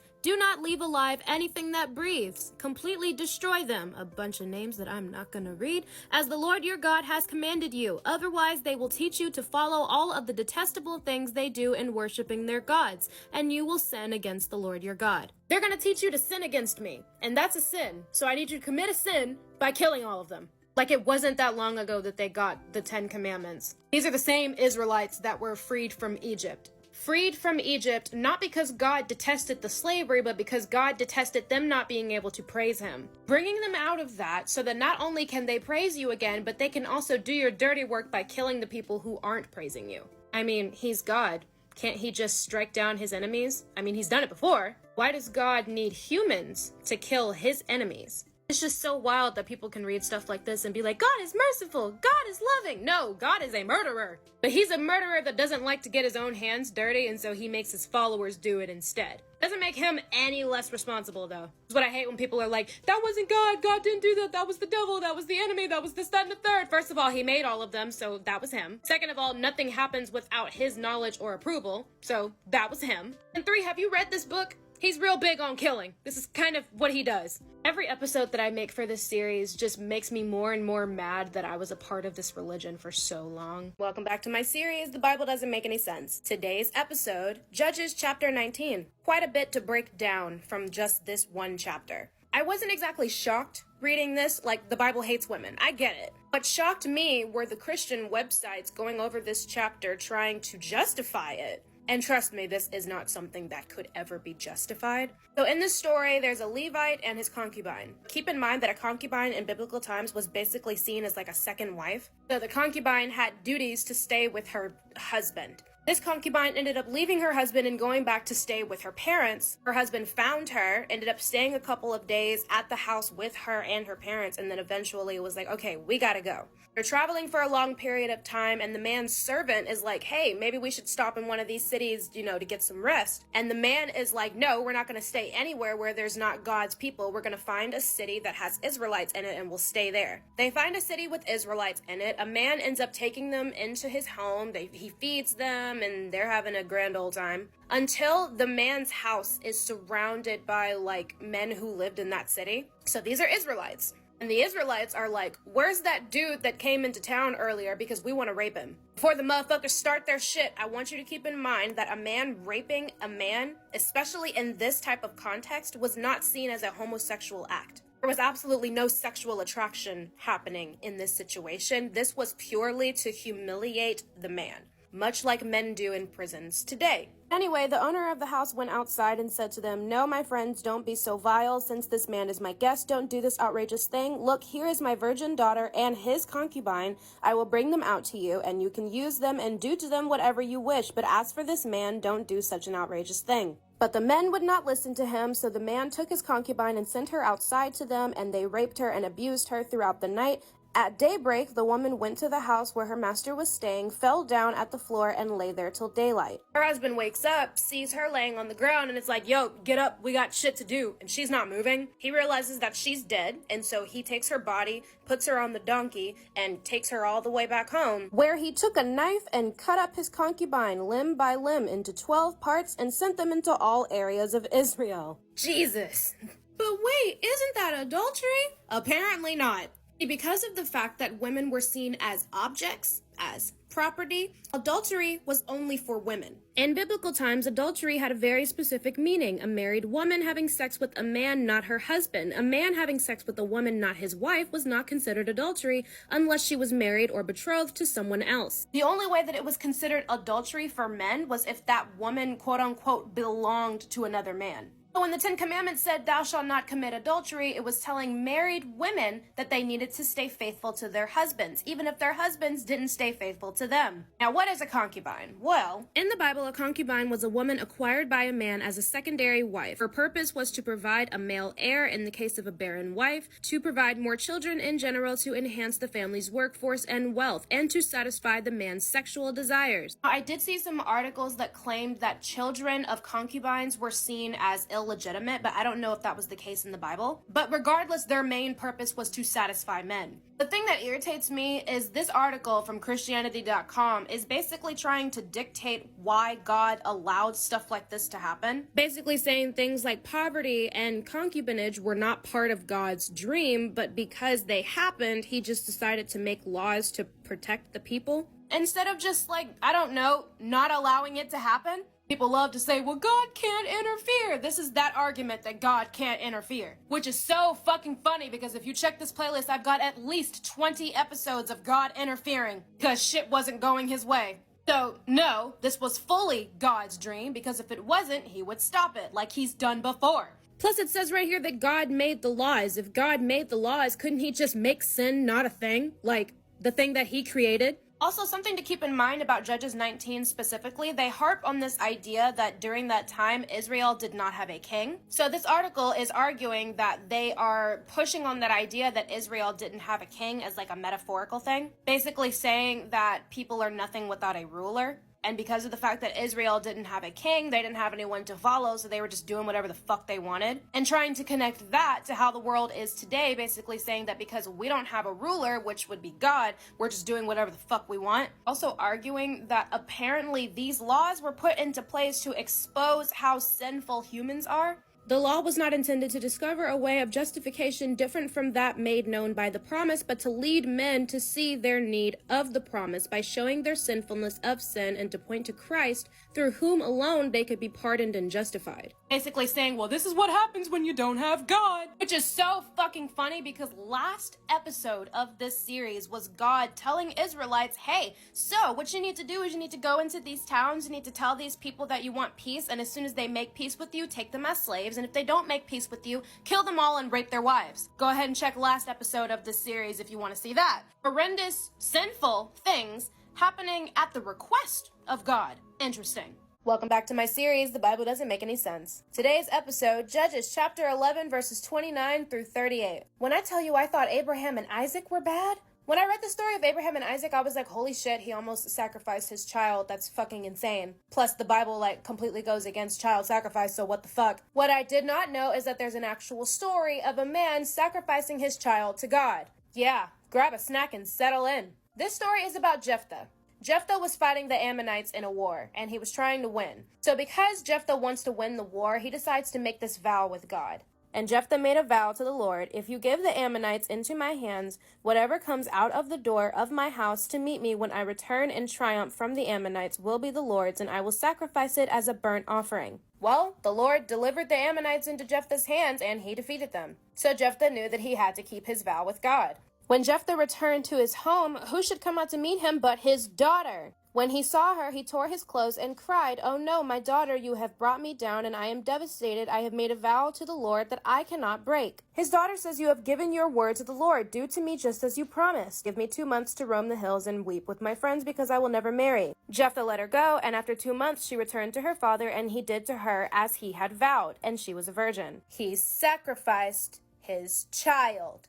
And yes, he did actually sacrifice his child. This isn't a metaphor. This isn't no shit that we're just gonna act like, well, maybe it meant something else. No.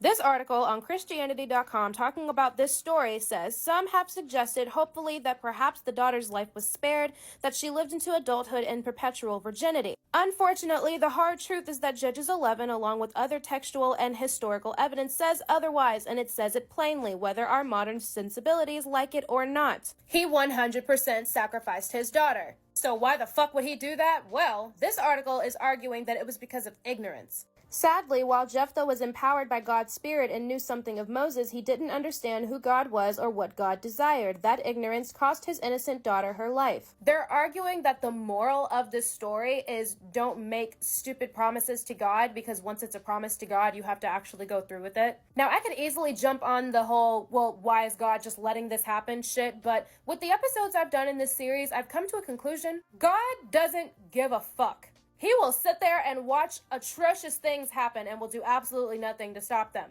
God doesn't care. I think the actual point is just how fucking batshit crazy followers of this God actually are. Will kill their own kid because they made a promise to God, a being that they can't see, can't hear, and know nothing about, apparently. What gets me is that not only does this story say that Jephthah had the Spirit of God within him, but Jephthah is referenced later in the Bible as being faithful.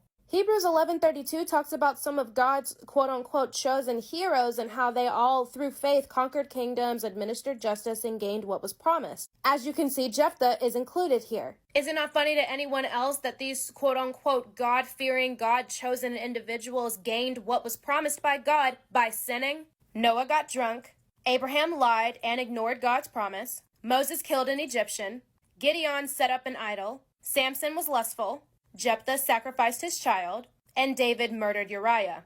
These are the chosen ones. These are the ones who are God's favorites. These are the ones that are supposedly in heaven. Interesting. Welcome back to my series, The Bible Doesn't Make Any Sense. Today's episode, Numbers chapter 31. This is one of those, well, God told me to do it type of stories. So, grab a snack and settle in. Some people have commented that they like whenever I tell them to get a snack, and it's because it takes me like a solid hour to actually edit these videos, and so I always grab a snack, so I always, you might want a snack as well. Anyway, let's dive on into this. So we're back on Moses again. A lot of people have argued that Moses actually didn't exist, and you know what?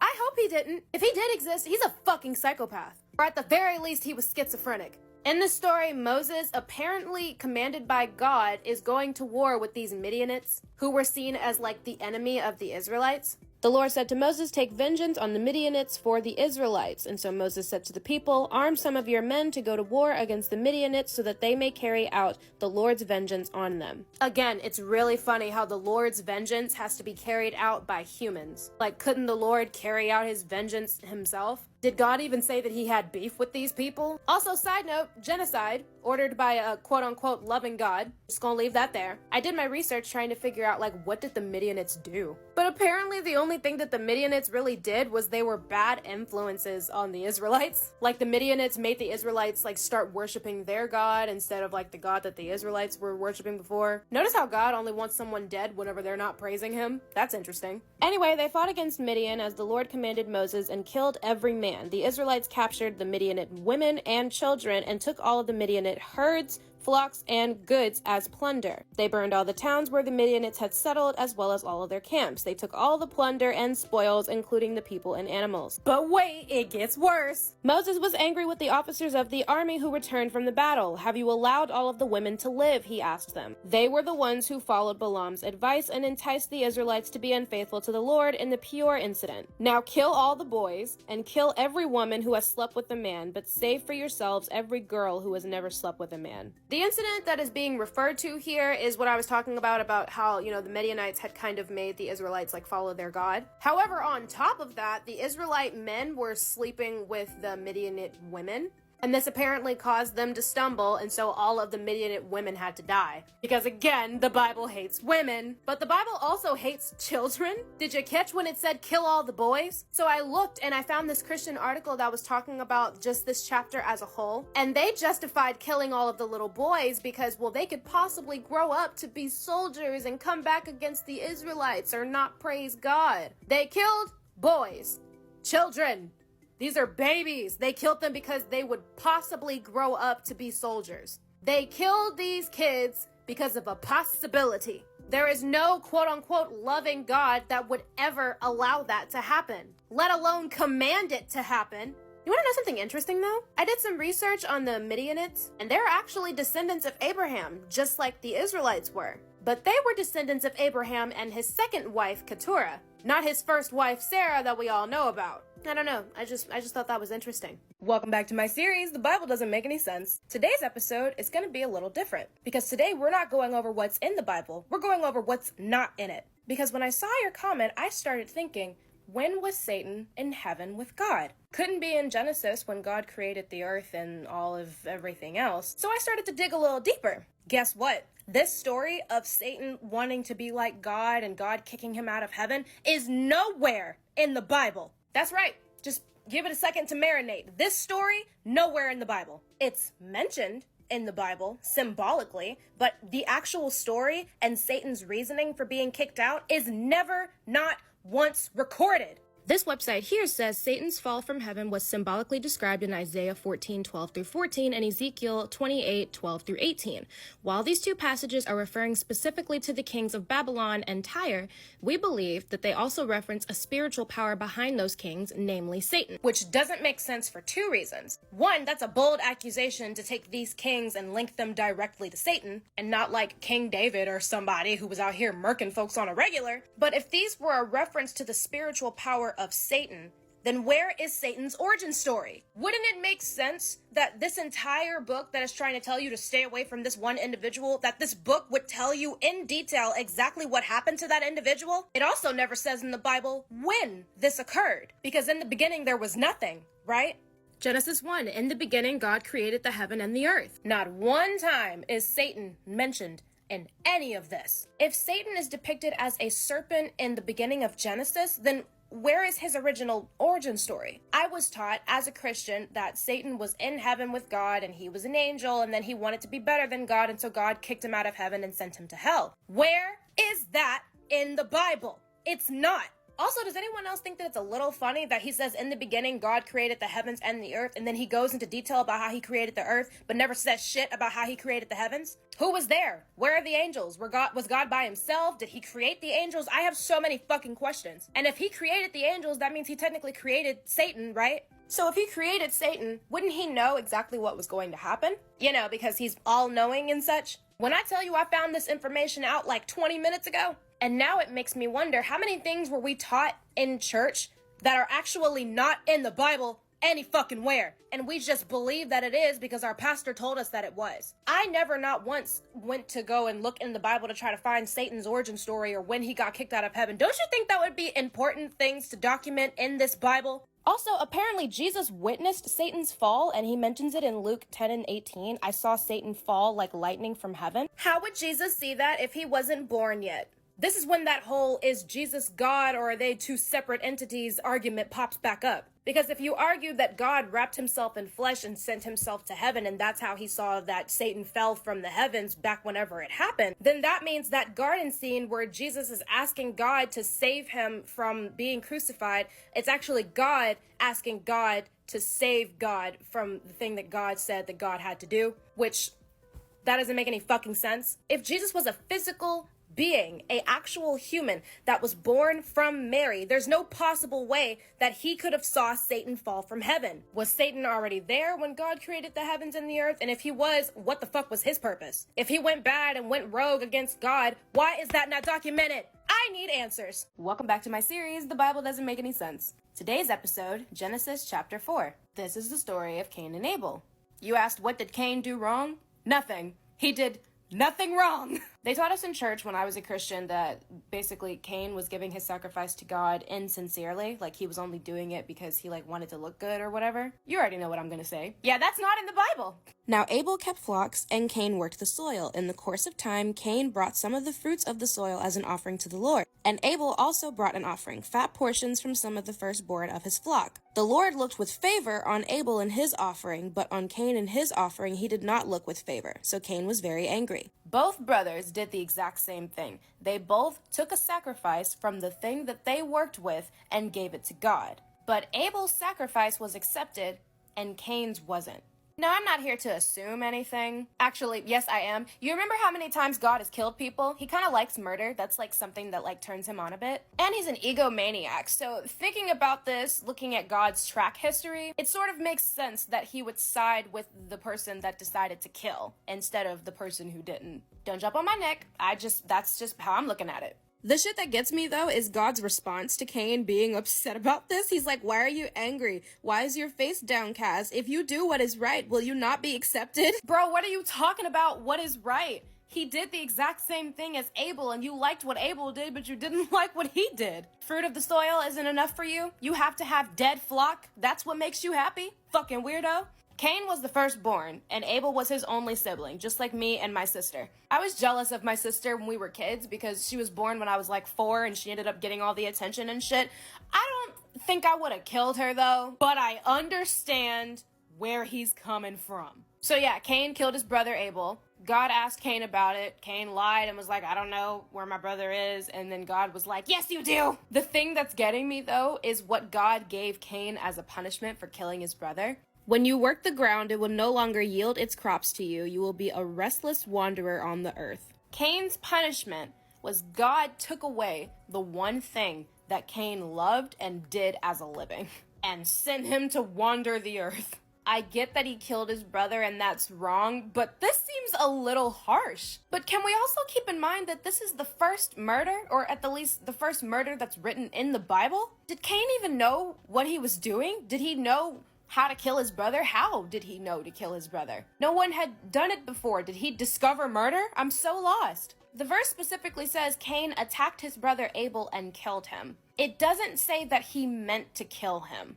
I'm really thinking what happened was he attacked his brother because he was pissed the fuck off, and then he accidentally killed him, and then God gave him this horrible punishment for being the first murderer ever. Look, I'm not advocating for sibling murder or whatever the fuck. It's fucked up that he killed his brother, but speaking as a fellow oldest sibling, that jealousy shit is real, especially when your parents favor one over the other, even whenever it seems like you're both doing the same shit. I'm saying I feel for him, crazy thing is, I found a website talking about the story of Cain and Abel and why Cain wasn't favored but Abel was. It says the exact same thing. God rejected Cain's sacrifice because it was not offered wholeheartedly, saying that Abel brought what he had to offer but Cain didn't, when that's not what happened. They both grabbed something from what they worked with, which is exactly what God asks, right? So what did Cain do wrong? Even when I Google what did Cain do wrong, all it's talking about is what happened after God didn't favor him. It doesn't say anything anywhere, or at least a valid reason of why God did not accept his sacrifice, other than it wasn't offered wholeheartedly, which isn't fucking written in the Bible. Also, this right here is for the idiots in my Adam and Eve video that are saying, well, no, Genesis 2 is just going into more detail about how the first humans were created in Genesis 1. Incorrect, bitch. Because when Cain went into exile, he went to the land of Nod and he ended up finding a wife there and other people. If Cain was the firstborn son of the first two humans on the earth, where the fuck did the other people come from? I like to just make any excuse to try to make the shit make sense. There were other people on that earth before Adam and Eve, and they were made in Genesis 1. If y'all actually read the book, it would make more fucking sense. Welcome back to my series, The Bible Doesn't Make Any Sense. Today's episode, 2 Kings, verse 6, verses 29 through 33. When I tell you, this is one of, if not the most fucked up Bible story that I have read for this series. So grab a snack and settle the fuck in. This story is about the king of the Israelites, and his name was Jorham. So it's talking about him and the people that are under his rule. During this time, there was a horrible famine happening. People of Israel were at war with the people of Syria. Syrians jacked up the prices of shit and they made everything insanely hard to get. And these two women were fucking starving, and so they decided to make a deal. Give up your son so that we may eat him today, and tomorrow we will eat my son. So we cooked my son and ate him. The next day I said to her, give up your son so we can eat him, but she had hidden him. This Bible verse is talking about cannibalism. Not just cannibalism done by the Israelites, God's people, because they were starving and had no fucking food. Bet you're wondering, where's God? These are his people. They're starving, they're suffering. Why isn't God helping them? Well, God likes to do this thing where if he's mad at a ruler of the people, he makes the people suffer instead of just the ruler. Apparently, King Jorham was, quote-unquote, leading the people of Israel in disobedience of the Lord. Couldn't find any context on what the fuck the people were actually doing. So instead of just punishing the king, God decided to punish everyone. Remember Elisha, the prophet of God that we talked about a couple episodes back? You know, the guy who was made fun of for being bald, and so he just told God to kill a bunch of kids by having them being mauled by two bears? Yeah, this guy. King Jorham was pissed off at Elisha because he was like, dude, you're the prophet of God.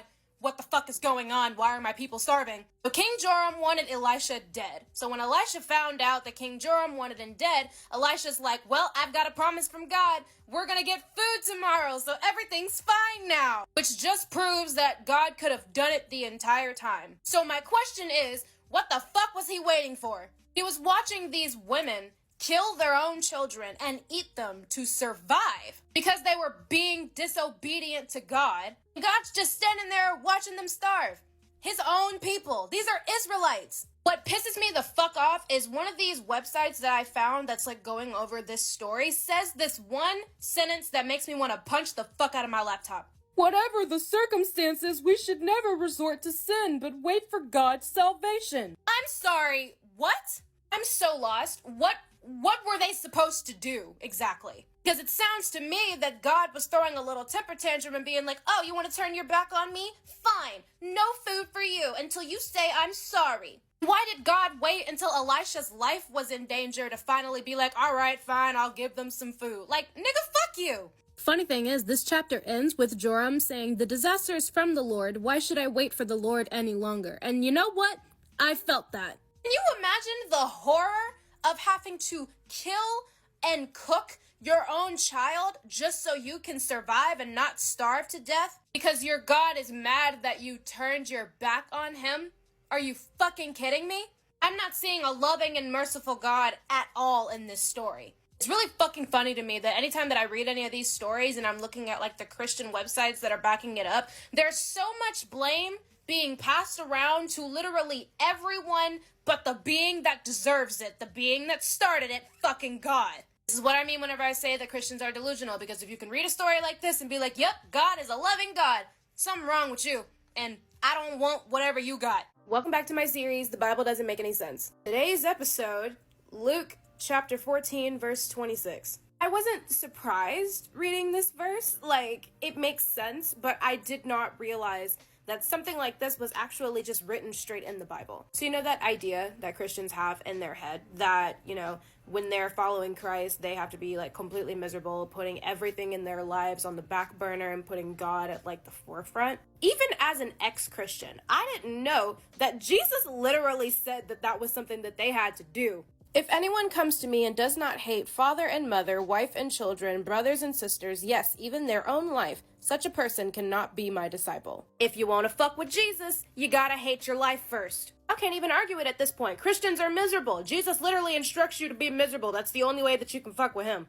On the outside of it, not being a Christian anymore and looking into it, it's so easy to tell that this is like a tactic to keep you under control. You're supposed to put everything, even your own life, on the back burner because God/Jesus is way more important. That's a really good way to control some folks. What I can't seem to understand is why they want us to be just as miserable as they are. Is it because they don't want to be lonely and miserable? Or like are they jealous that they just see us out here living life and we're super happy without God and they don't understand it because they're over here miserable? It's all starting to add up. Shit's starting to come together. Here's the part that gave me a little chuckle though. Later down the line, Jesus said, salt is good, but if it loses its saltiness, how can it be made salty again? I didn't know what the hell that meant, and so I looked it up and I found this Christian website that was, going over the story and all of that. Y'all know how I do.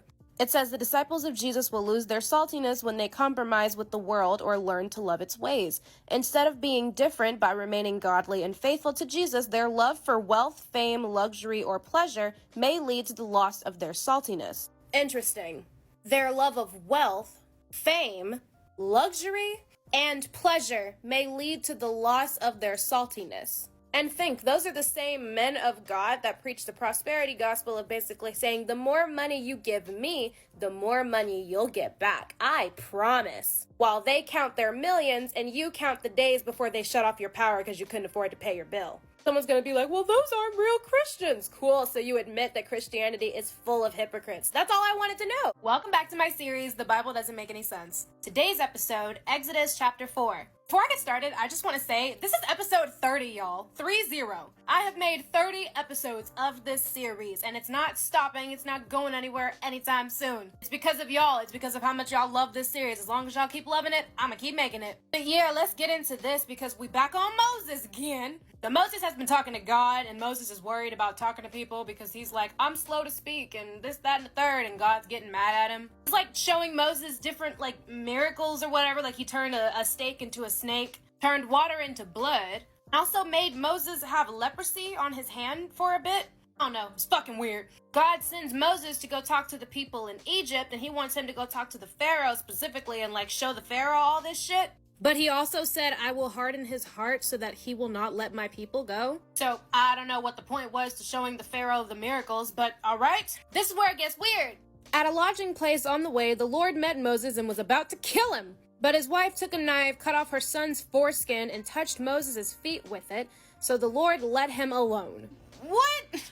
God went from, I'm going to show Moses all of these miracles so he can show the Pharaoh, to immediately switching and getting ready to kill Moses. And then Moses' wife cut off their son's foreskin, touched Moses' feet with it, and God was like, all right, I'll leave him alone. What in the damn hell? What's really funny is this verse that came before God tried to kill Moses. Now the Lord had said to Moses in Midian, go back to Egypt, for all those who wanted to kill you are dead. Except God, apparently. I know I had to find a Christian website going over this verse trying to explain why it's not completely fucked up. The website is basically linking it back all the way to Abraham, basically saying that God gave Abraham a commandment that every male among them should be circumcised. And because Moses' son wasn't circumcised, that was a sin against God, a sin against the commandment that he gave Abraham. What weirds me out is this sentence. The problem was that Moses was going to Egypt to rescue the circumcised people of God from the uncircumcised Egyptians. Is it that fucking serious that you gotta kill somebody because they didn't circumcise their child? Then there's this ending sentence. God was about to kill Moses, but Moses lived because God allowed for repentance and forgiveness. Praise the Lord that mercy triumphs over judgment. I could have killed your ass, and I almost did, but then your wife circumcised your son and put his foreskin on your foot, so now all is forgiven. Now get on your knees and praise me. This is the weirdest shit I've seen in my fucking life. Welcome back to my series, The Bible Doesn't Make Any Sense. Today's episode, 1 Timothy chapter 2, verses 12 through 15. So this is Paul talking. From the research that I've done, Paul is kind of seen as a reliable narrator. Some people say that he distorted Jesus' teachings. That had absolutely nothing to do with the verse itself. It's just people are probably going to use that to debunk me and say, well, that's not what God wants, this, that, and the third. If it's not what God wants, why is it in the Bible? Anyway, in this passage, Paul is talking to a group of people and telling them how they should worship, how they should behave in church, how they should just behave in general, this, that, and the third. A woman should learn in quietness and full submission. I do not permit a woman to teach or to assume authority over a man. She must be quiet, for Adam was formed first, then Eve. And Adam was not the one deceived. It was the woman who was deceived and became a sinner. That's funny because Adam definitely was deceived, but he was deceived by Eve. And if that quote-unquote strong man that this woman should be submitting to was just completely deterred by this woman, wouldn't that be the man's fault? Wouldn't it make more sense to say, okay, we can't trust men because Adam, all he had to do was see a pretty girl and he was gone. This is the verse that my mother used to use when she was telling me that I could not be a pastor because apparently women don't belong in the pulpit. That's right, I wanted to be a pastor at one point. I was in this shit for real. Can you fucking imagine?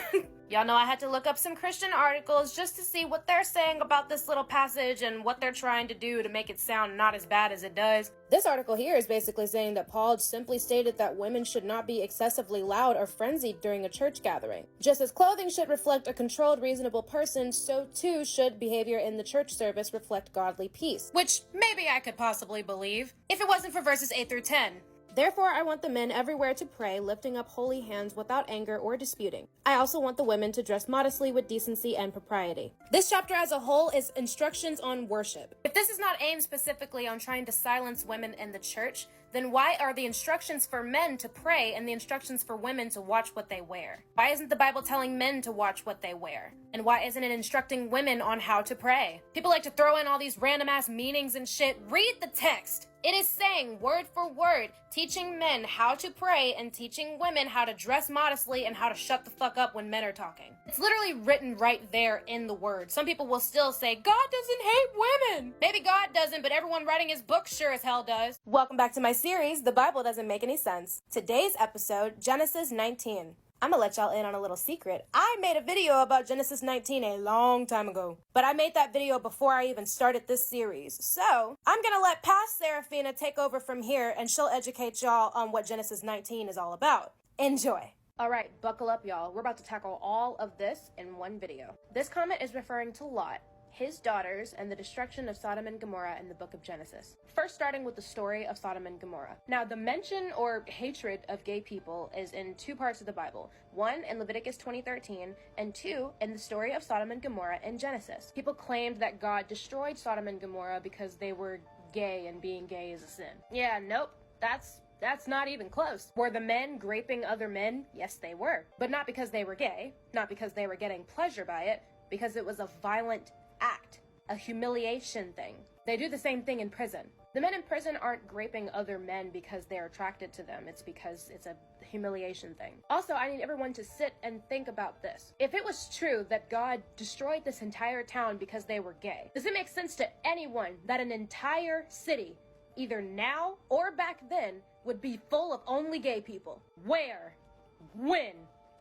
How? I don't think they thought that we would use critical thinking when it came to that story. Not to mention, taking the men raping other men out of the equation completely, that wasn't the only thing that was happening in Sodom and Gomorrah. To understand the true meaning of that, you have to go back to Abraham. Lot was Abraham's nephew. God sent angels in the form of man to come to Abraham and to ask him for help, just saying that they had been traveling for a long time and they were just looking for hospitality. Abraham was sweet to them, he washed their feet, he gathered a feast, he killed a cow to make milk and cheese. It was a test from God, and he passed. Then the angels told Abraham and Sarah that they were going to have a kid. But after they told Abraham that, they told him a message from God that Sodom and Gomorrah was going to be destroyed for their wickedness. And Abraham's nephew Lot was there. Abraham bargained with God and eventually got God to agree to save Lot and his family. And then Lot's wife turned around, looked at the city being destroyed, turned into a pillar of salt, all that shit. Now, remember the hospitality that Abraham showed to the two angels that came in the form of men? That type of hospitality was not happening in Sodom and Gomorrah. I'm reading this off of my notes, but the prophet Ezekiel, whenever talking about the destruction of Sodom and Gomorrah, said that the people of Sodom and Gomorrah had pride, access to food, prosperous ease, but they did not aid to the poor and the needy. Ezekiel claimed that they were haughty and they did abominable things. They arrived in a violent mob to gang rape the visitors. There was a group of men that came into Sodom and Gomorrah and they came up to Lot and were like, hey, so we're gonna grape some of the men here. And Lot said, no, wait, take my daughters instead. So not only was the hospitality lacking, but there was also no safety for the kids that were in their own homes. So why did God choose to save Lot anyway? Literally because of Abraham. He would not have saved him in any other situation. So yeah, the city 100% needed to be destroyed. There was horrible things happening there. But not because they were gay. A true follower of Christ is supposed to be I'll open my home to you, I'll give you the clothes off my back, I'll do anything that you need to make sure that you are good or whatever. So in theory, it makes sense that a God that is standing for stuff like that would destroy a city that's not showing that. I will say this kind of goes against the whole God can't interfere thing, but that's another video. That's also what led to Lot's daughters ending up essaying him later on whenever they escaped. Lot's wife was gone, the two daughters weren't married, they were just there by themselves and they thought that they needed to procreate. But hearing that Lot tried to offer up these two daughters to these random men to grape them just to save the other men that he didn't even fucking know doesn't really make me feel too bad about Lot. So, not saying it was right, it definitely wasn't. But still. Welcome back to my series, The Bible Doesn't Make Any Sense. Today's episode, Genesis chapter 38. I promise you want a snack for this one, let me tell you. This shit is like something straight out of a soap opera. So get your snack, settle in, let's get going. So this story is about a man named Judah. He was the son of Jacob. He married this woman, and the woman had 3 sons. First son, we're just gonna call him ER. Apparently he's not that important because he was seen as wicked in the Lord's sight, and God just killed him. The Bible doesn't even say what he did. It just says ER was seen as wicked in God's sight, and so God killed him. So boom, now we've got 2 sons, the middle son and the youngest. ER had a wife named Tamar. So because she's a widow now, Judah told his second son, Onan, to marry her and get her pregnant to fulfill his duty as the brother-in-law. I don't know, whatever. Anyway, Onan knew that the child would not be his, and so anytime that he slept with Tamar, he pulled out so that he could avoid getting her pregnant. It says the children would legally be considered heirs of the dead brother, so I'm guessing that was what that meant. This was also seen as wicked in God's eyes, and so God killed the second son. I didn't know pulling out was seen as wicked in God's eyes, but you know what? That does explain quite a few things. Anyway, so now we only have 1 son left. But this son was way too young, and so Judah told Tamar, just live as a widow in your father's house until my son gets old enough to marry you. But even when the third son got old enough to marry Tamar, Judah kept him away from her. Tamar didn't like that shit, and so she was like, I'm gonna take this into my own hands. She was really eager to get pregnant. So Judah's wife had already died at this point, and Tamar was told, hey, your father-in-law is going to this city. So she took off her widow's clothes, and she goes up to the city that he's about to go to, and she sits at the entrance of it. He sees her there, she's got her face covered, so he can't tell that it's her, and he thinks that she's a prostitute, and so he goes to sleep with her. She asks him, what are you gonna give me if I sleep with you?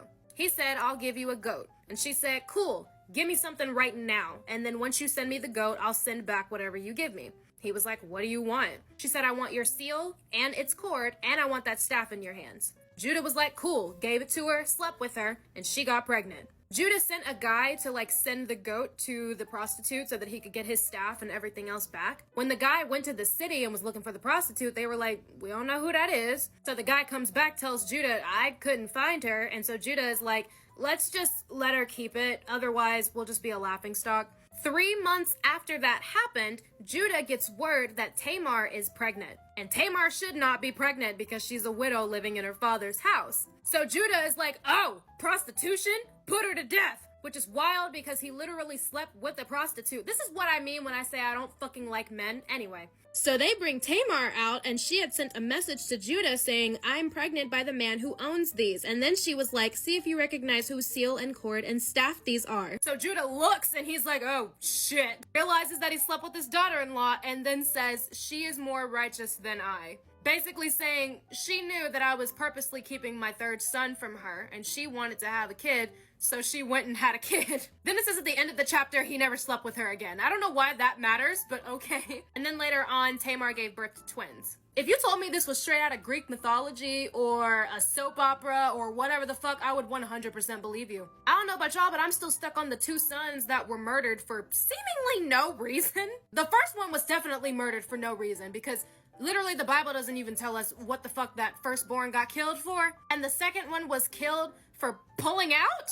Funny thing is they like to say pro-life, but they like to skip over the part where God literally murdered this man. Like I've said before, I guess it's okay when God does it. Welcome back to my series, The Bible Doesn't Make Any Sense. Today's episode, Jeremiah chapter 11 through chapter 13. This episode is going to be a longer one, so grab a snack and settle in. When I tell you this is 3 straight chapters of God throwing a temper tantrum because he's mad that people don't want to praise him, the people of Judah and the people in Jerusalem aren't following him anymore and they're praising other gods. Now, the people of Judah are the ancestors of the Israelites that God brought out of Egypt, with the Pharaoh and the 10 plagues and all that shit. Which, by the way, the slavery that he originally allowed them to be put into, let's not forget that part. The slavery that he only brought them out of because the Pharaoh was keeping them from praising him while they were enslaved by him. So because of the fact that the people of Judah are going against the covenant that God made with their ancestors when he brought them out of slavery and saved them,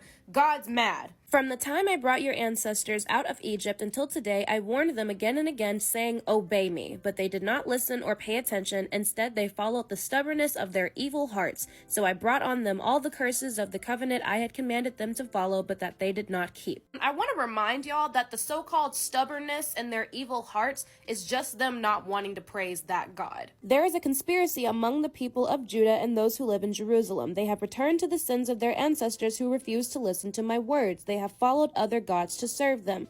Both Israel and Judah have broken the covenant I made with their ancestors. Therefore, I will bring on them a disaster they cannot escape. Although they cry out to me, I will not listen to them. The towns of Judah and the people in Jerusalem will go out and cry out to the gods for whom they burn incense, but they will not help them at all when disaster strikes. All because they don't want to praise that particular God. You see what I'm saying? Temper tantrum. Like, God sounds like a 4-year-old who's mad that the friend that they just made is playing in the sandbox with another friend. You don't want to play with me and only me? Fine, I'm never speaking to you ever again. And while I'm not speaking to you, I'm gonna kill your family and destroy your land. What really gets me is verse 14.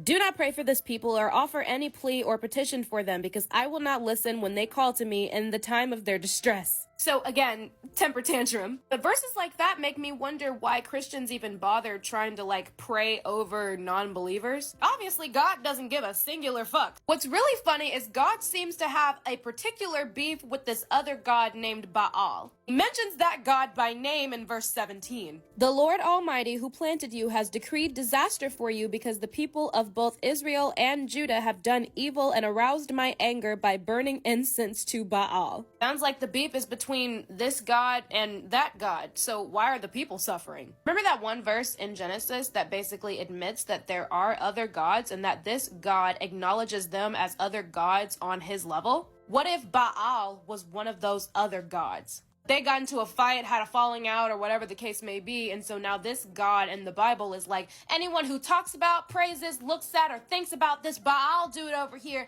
is gonna be suffering for forever and ever because fuck that nigga. I'm just saying, sounds like something that this God would do. But back to Jeremiah. Now, I'm not gonna lie, Jeremiah chapter 12 is probably the reason why missionaries exist. Verse 14 through 17 says, As for all the wicked neighbors who seized the inheritance I gave to my people of Israel, I will uproot them from their lands, and I will uproot the people of Judah from among them. But after I uproot them, I will again have compassion and will bring each of them back to their own inheritance and their own country. And if they learn well the ways of my people and swear by my name, saying, As surely as the Lord lives, even as they once taught my people to swear by Baal, they will be established among my people. But if the nation does not listen, I will completely uproot and destroy it. Is this not insane to anybody but me?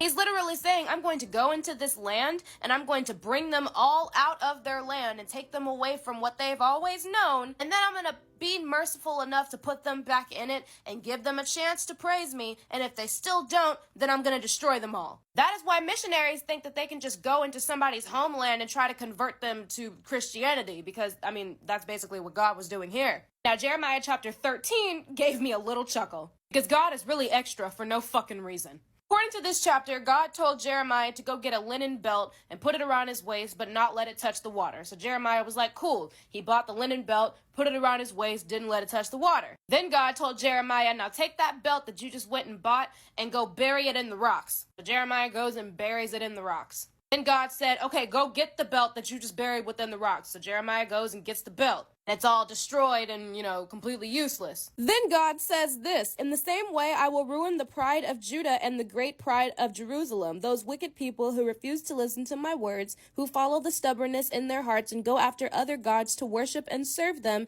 will be like this belt, completely useless. For as the belt is wound around the waist, so I bound all of my people of Israel and all my people of Judah to me, declares the Lord, to be my people for my renown and praise and honor, but they have not listened. God just sent Jeremiah on a wild goose chase just to make a point. Now here's something that I noticed from reading all 3 of these chapters. For someone on the outside not being indoctrinated, you can tell so easily that this is a fear tactic. You know why? Because all it's doing is telling you what's going to happen if you don't do what I tell you to do. Not once is it mentioned in these 3 chapters what happens if you do listen. Because it's not about anything else other than control. And here's the thing, it really gets me whenever Christians try to say that, like, the God in the Old Testament and the God in the New Testament are, like, different gods or something. Like, Jesus being sent to die changed God in some way, shape, or form. But it says in Malachi 3 and 6, I, the Lord, do not change. So God is literally saying, yeah, I was the same God back then. I'm doing the exact same things that I was doing back then. I'm still doing it now. Like, if you're really paying attention and you go through all 3 of these chapters and it's God talking about how horrible it's going to be for these people who don't obey him, who don't listen to him, it's literally the exact same thing as the whole, well, you have free will to listen to me or not, but if you don't, you're going to burn in hell. Free will has never existed, either back then or now. The only difference is back then the punishment was immediate. Now the punishment is delayed. You're still going to suffer for not listening to him. You just have a choice now to change your mind, maybe. God didn't change. He didn't become a better God. He just found a different way to destroy people for not obeying him. Welcome back to my series, The Bible Doesn't Make Any Sense. Today's episode, Deuteronomy 21, 18 through 21, Proverbs 23, 13 and 14, Matthew 15, 3 and 4, and a bunch of other verses. There's a lot of emphasis in the Bible calling for the death of disobedient children. And when I say a lot of emphasis, I mean a lot of emphasis. Now, I'm not gonna lie, my mother taught me about the whole, a disobedient child doesn't live long thing. She told me a story of this kid that she knew that was, like, disobedient to his parents or whatever, and then he got, like, shot and killed when he was 20, and my mom was like, it was because he was a disobedient child, and so he died early, so y'all need to be obedient so you can live long. What I did not realize is there are Bible verses that not only say a disobedient child will not live long, but call for either the parents to bring them to the people so the people can kill them, or that God is going to kill them himself. So let's just dive on in, shall we? We'll start with Deuteronomy 21. If someone has a stubborn and rebellious son who does not obey his father and mother and will not listen to them when they discipline him, his father and mother shall take hold of him and bring him to the elders at the gate of his town. They shall say to the elders, this son of ours is stubborn and rebellious. He will not obey us. He is a glutton and a drunkard. And all of the men in the town are to stone him to death. So first of all, how did we switch from this child is disobedient to this child is a glutton and a drunkard? Like, where did that part come? We skipped multiple steps here. Second, why does he have to die? That's what I'm trying to figure out. Why does the child have to die for not obeying the father and the mother? And then it clicked in my head, oh yeah, children are to parents like Christians are to God. They are supposed to obey at all times, not question anything, and if they don't obey, then they will receive death, which is eternal death, hell and all of that. So in a fucked up, twisted way, it actually kind of makes sense. Now, Proverbs 23 is where things kind of shifted. Do not withhold discipline from a child. If you punish them with the rod, they will not die. Punish them with the rod and save them from death. Now, what I can't seem to understand is how this verse and Proverbs 13 and 24 can coincide. Because Proverbs 13:24 says, whoever spares the rod hates their children, but the one who loves their children is careful to discipline them. Everyone knows the whole if you spare the rod, you'll spoil the child thing. That's basically what that verse is saying. But we figured out a long time ago that sparing the rod does not mean beating your children. The rod was not a tool of discipline. It was a tool of guidance. The rod they're referring to is a rod that shepherds would use to guide their sheep. They didn't beat the fuck out of their sheep with the rod. They used it to guide them. Sparing the rod in that sense means that a parent must guide his or her child and teach the child right from wrong. So why is Proverbs 13 saying to guide them with the rod and Proverbs 23 is saying to beat them with the rod? How do you have contradictions within 10 chapters of each other in the same book? Someone's gonna be like, well, that's in the Old Testament. Jesus never said that. Incorrect, bitch. Matthew 15 and 4, for God said, honor thy father and mother, and anyone who curses their father and mother is to be put to death. Even Jesus is calling for the death of literal children. Here's the main issue that I'm having, aside from the fact that the Bible is literally calling for children to be murdered. Everyone has a different idea of what disobedience is. That's the fucking problem with this book. Some people wrote one thing, some people wrote another thing, and it's all at different people's discretion. You cannot use this book as a moral code in any way, shape, or form when it was written with like 50 different moral codes. Plus, do you know how easy it would be for a parent today to use that verse in the Bible and say, God wants me to kill my child for not washing the dishes. And they would 100% do it because that's how fucking crazy some Christians are. Think about these crazy motherfuckers that are out here killing their children because God told them to. Them reading verses like this is how they get the motivation to do shit like that. It's just fucking crazy, bruh. Welcome back to my series, The Bible Doesn't Make Any Sense. Today's episode, 1 Kings chapter 22. So this story includes the king of Israel, the king of Judah, and the king of Aram. Now, to be fair, it's really only the king of Israel and the king of Aram, but the king of Judah had a really close alliance with the king of Israel, and so they would, talk to each other about shit. King of Judah was named Jehoshaphat. King of Israel was named Ahab. One day, Jehoshaphat goes to visit Ahab, and Ahab starts talking about, hey, so the people in Aram kind of have this piece of land that I want, and so I'm thinking about going to war with them. What do you think about that? I'm just going to sprinkle this in here because I know everyone else is thinking that this is really similar to the whole Israel and Palestine thing that's happening right now, with Israel trying to take over land that they feel belongs to them. Jehoshaphat's like, okay, well, we're alliances, and so, whatever you do, I do, whatever you say, I agree with you, dude, but maybe you should talk to God first. So Ahab gathers 400 prophets and talks to them, and he's basically like, should we go to war for this land or not? All 400 of the prophets was like, yeah, absolutely, go to war. You will be victorious. Jehoshaphat hears all 400 of them agree that they should go to war, and Jehoshaphat asks Ahab, is there anyone else we can talk to verify that this is actually coming from God? Ahab is like, yeah, there's this one guy, but I don't like him because every time he prophesizes something, it's always something bad. He can never say anything good. Jehoshaphat is like, okay, let's just see what he says. Let's look at him too. This prophet was named Micaiah. So when Ahab's men went to go grab Micaiah, they basically told him, listen, the king is wanting a very specific answer here. You need to tell him what he wants to hear. Micaiah is like, I'm not telling them nothing but what God says. Now, when he gets in front of the king, Micaiah originally lies and is like, yeah, go attack and you'll be victorious. But Ahab could tell that he was lying, and so he was like, Micaiah, tell me for real, do we need to go into war or not? Then Micaiah says this. I saw all of Israel scattered on the hills like sheep without a shepherd, and the Lord said, these people have no master. Let each one go home in peace. I had to do a little digging to figure out exactly what that verse meant. From what I'm understanding, the people of Israel are the sheep and the shepherd is the king. The sheep are running around because they no longer have a king. Basically, Micaiah saying, if you go and do this, you're going to die in battle, and then your people aren't going to have a king anymore. Then Micaiah goes into detail about an actual vision that he had of God saying that he was going to send a deceiving spirit to try to get Ahab to go into battle. Therefore, hear the word of the Lord. I saw the Lord sitting on the throne with the multitudes of heaven standing around him on his right and left side. And the Lord said, who will entice Ahab into attacking Ramoth-Gilead and going to his death there? A spirit came forward, stood before the Lord, and said, I will entice him. By what means, the Lord said. I will go out and be a deceiving spirit in the mouths of all of his prophets, he said. You will succeed in enticing him, said the Lord. Go out and do it. So now the Lord has put a deceiving spirit in the mouths of all of these prophets of yours. The Lord has decreed disaster for you. Ahab did not like that, and so he had Micaiah put into prison and said, keep that man in prison until I return back safely. And then Micaiah says, if you come back alive, then God has not spoken to me. I need you to know that you are going to die out there. Mark my words. Ahab did not listen, and he took Jehoshaphat and took everybody, and they went into Aram. Now, Ahab told Jehoshaphat, I'm going to disguise myself as a soldier so that they don't see who I am, but I need you to keep your royal robes on. So Jehoshaphat keeps his robes on, Ahab puts himself into soldier's clothes, and they go into battle. Here's the kicker, though. The king of Aram had told his soldiers, you are not fighting anyone but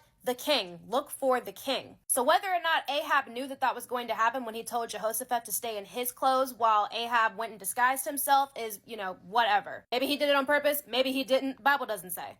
Either way, the Aram army saw Jehoshaphat in the robes and was like, oh, there goes the king, and so they go after him. They realize it's Jehoshaphat and not Ahab, and so they let him go, thankfully. And then one of the Aram soldiers just randomly shot an arrow, and it just so happened to hit Ahab in between his ribs. Didn't mean to do it, didn't know that was the actual king, but he still got struck. He ended up bleeding out and dying, exactly how Micaiah had prophesied.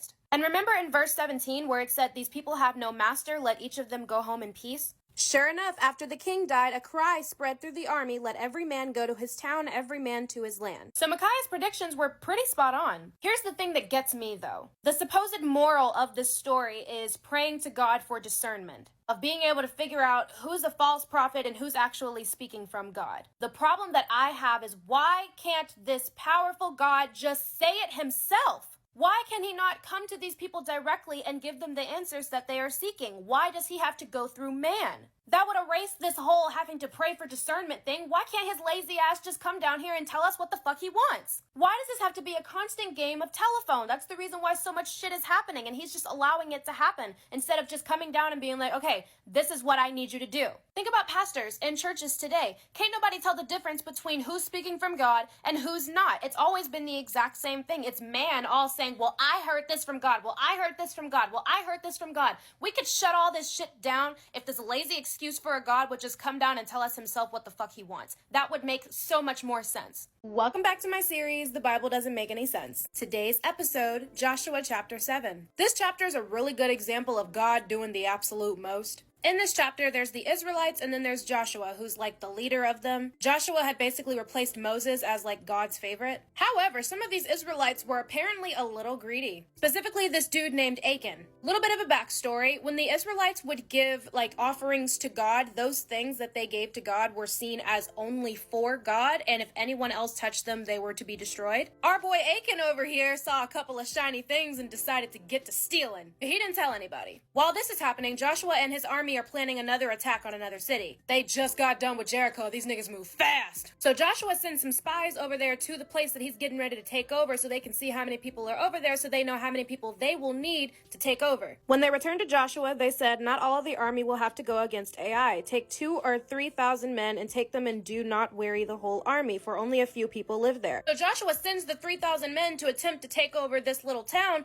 and the people that are living there actually end up chasing Joshua's army all the way to the fucking gate, and they ended up killing 36 of their men while doing so. Joshua hears this news and he's like, God, why have you forsaken me? We tried to take over this town and now 36 of my soldiers are dead. What the fuck? The Lord said to Joshua, stand up. What are you doing down on your face? Israel has sinned. They have violated my covenant, which I commanded them to keep. They have taken some of the devoted things. They have stolen, they have lied, and they have put them with their own possession. This is why the Israelites cannot stand against their enemies. They turn their backs and run because they have been made liable to destruction. I will not be with you anymore unless you destroy whatever among you is devoted to destruction. So let me get this straight. God watched Achan steal the devoted things, did nothing to stop him, didn't even tell his anointed guy, Joshua, that this even happened, watched 36 of his devoted followers die in battle, and then when Joshua had the nerve to be sad about his soldiers dying, God is like, I don't give a fuck about that shit. This dude has stolen something, and y'all aren't gonna prosper until this dude dies. Like, why didn't God just stop him from stealing it, or just strike him dead as soon as he stole it? I don't understand why the 36 men had to die to make a fucking point. Also, there was like zero compassion for the 36 men that just died. Like, God does not give a fuck about those men that just died. Then God said, in the morning, present yourselves tribe by tribe. The tribe the Lord chooses shall come forward, clan by clan, family by family, man by man.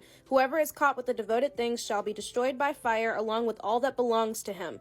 They do exactly that. They narrow it down, and they get to Achan. The only thing unclear is, I don't know if God is like telling Joshua, okay, pick this family. Okay, pick this clan. Okay, pick this. Like, I don't know how this part is happening, but okay. Like, he could just shine a little flashlight on Achan instead of like putting everybody through all of this, but whatever. Joshua looks at Achan and he's like, bro, just tell the truth, come on. Achan is like, all right, it's true. I saw the shit. It looked nice. I took it. I hid it in my tent, and the silver is underneath my tent. Then Joshua, together with all of Israel, took Achan, the silver, the robe, the gold bar, his sons and daughters, his cattle, donkeys, and sheep, his tent, and all that he had to the valley of Achor. Joshua said, why have you brought trouble onto us? The Lord will bring trouble on you today. Then all of Israel stoned him, and after they stoned the rest, they burned them. Over Achan they heaped a large pile of rocks, which still remains to this day. Then the Lord turned from his fierce anger. I love how they end the chapter like, and the monster was appeased.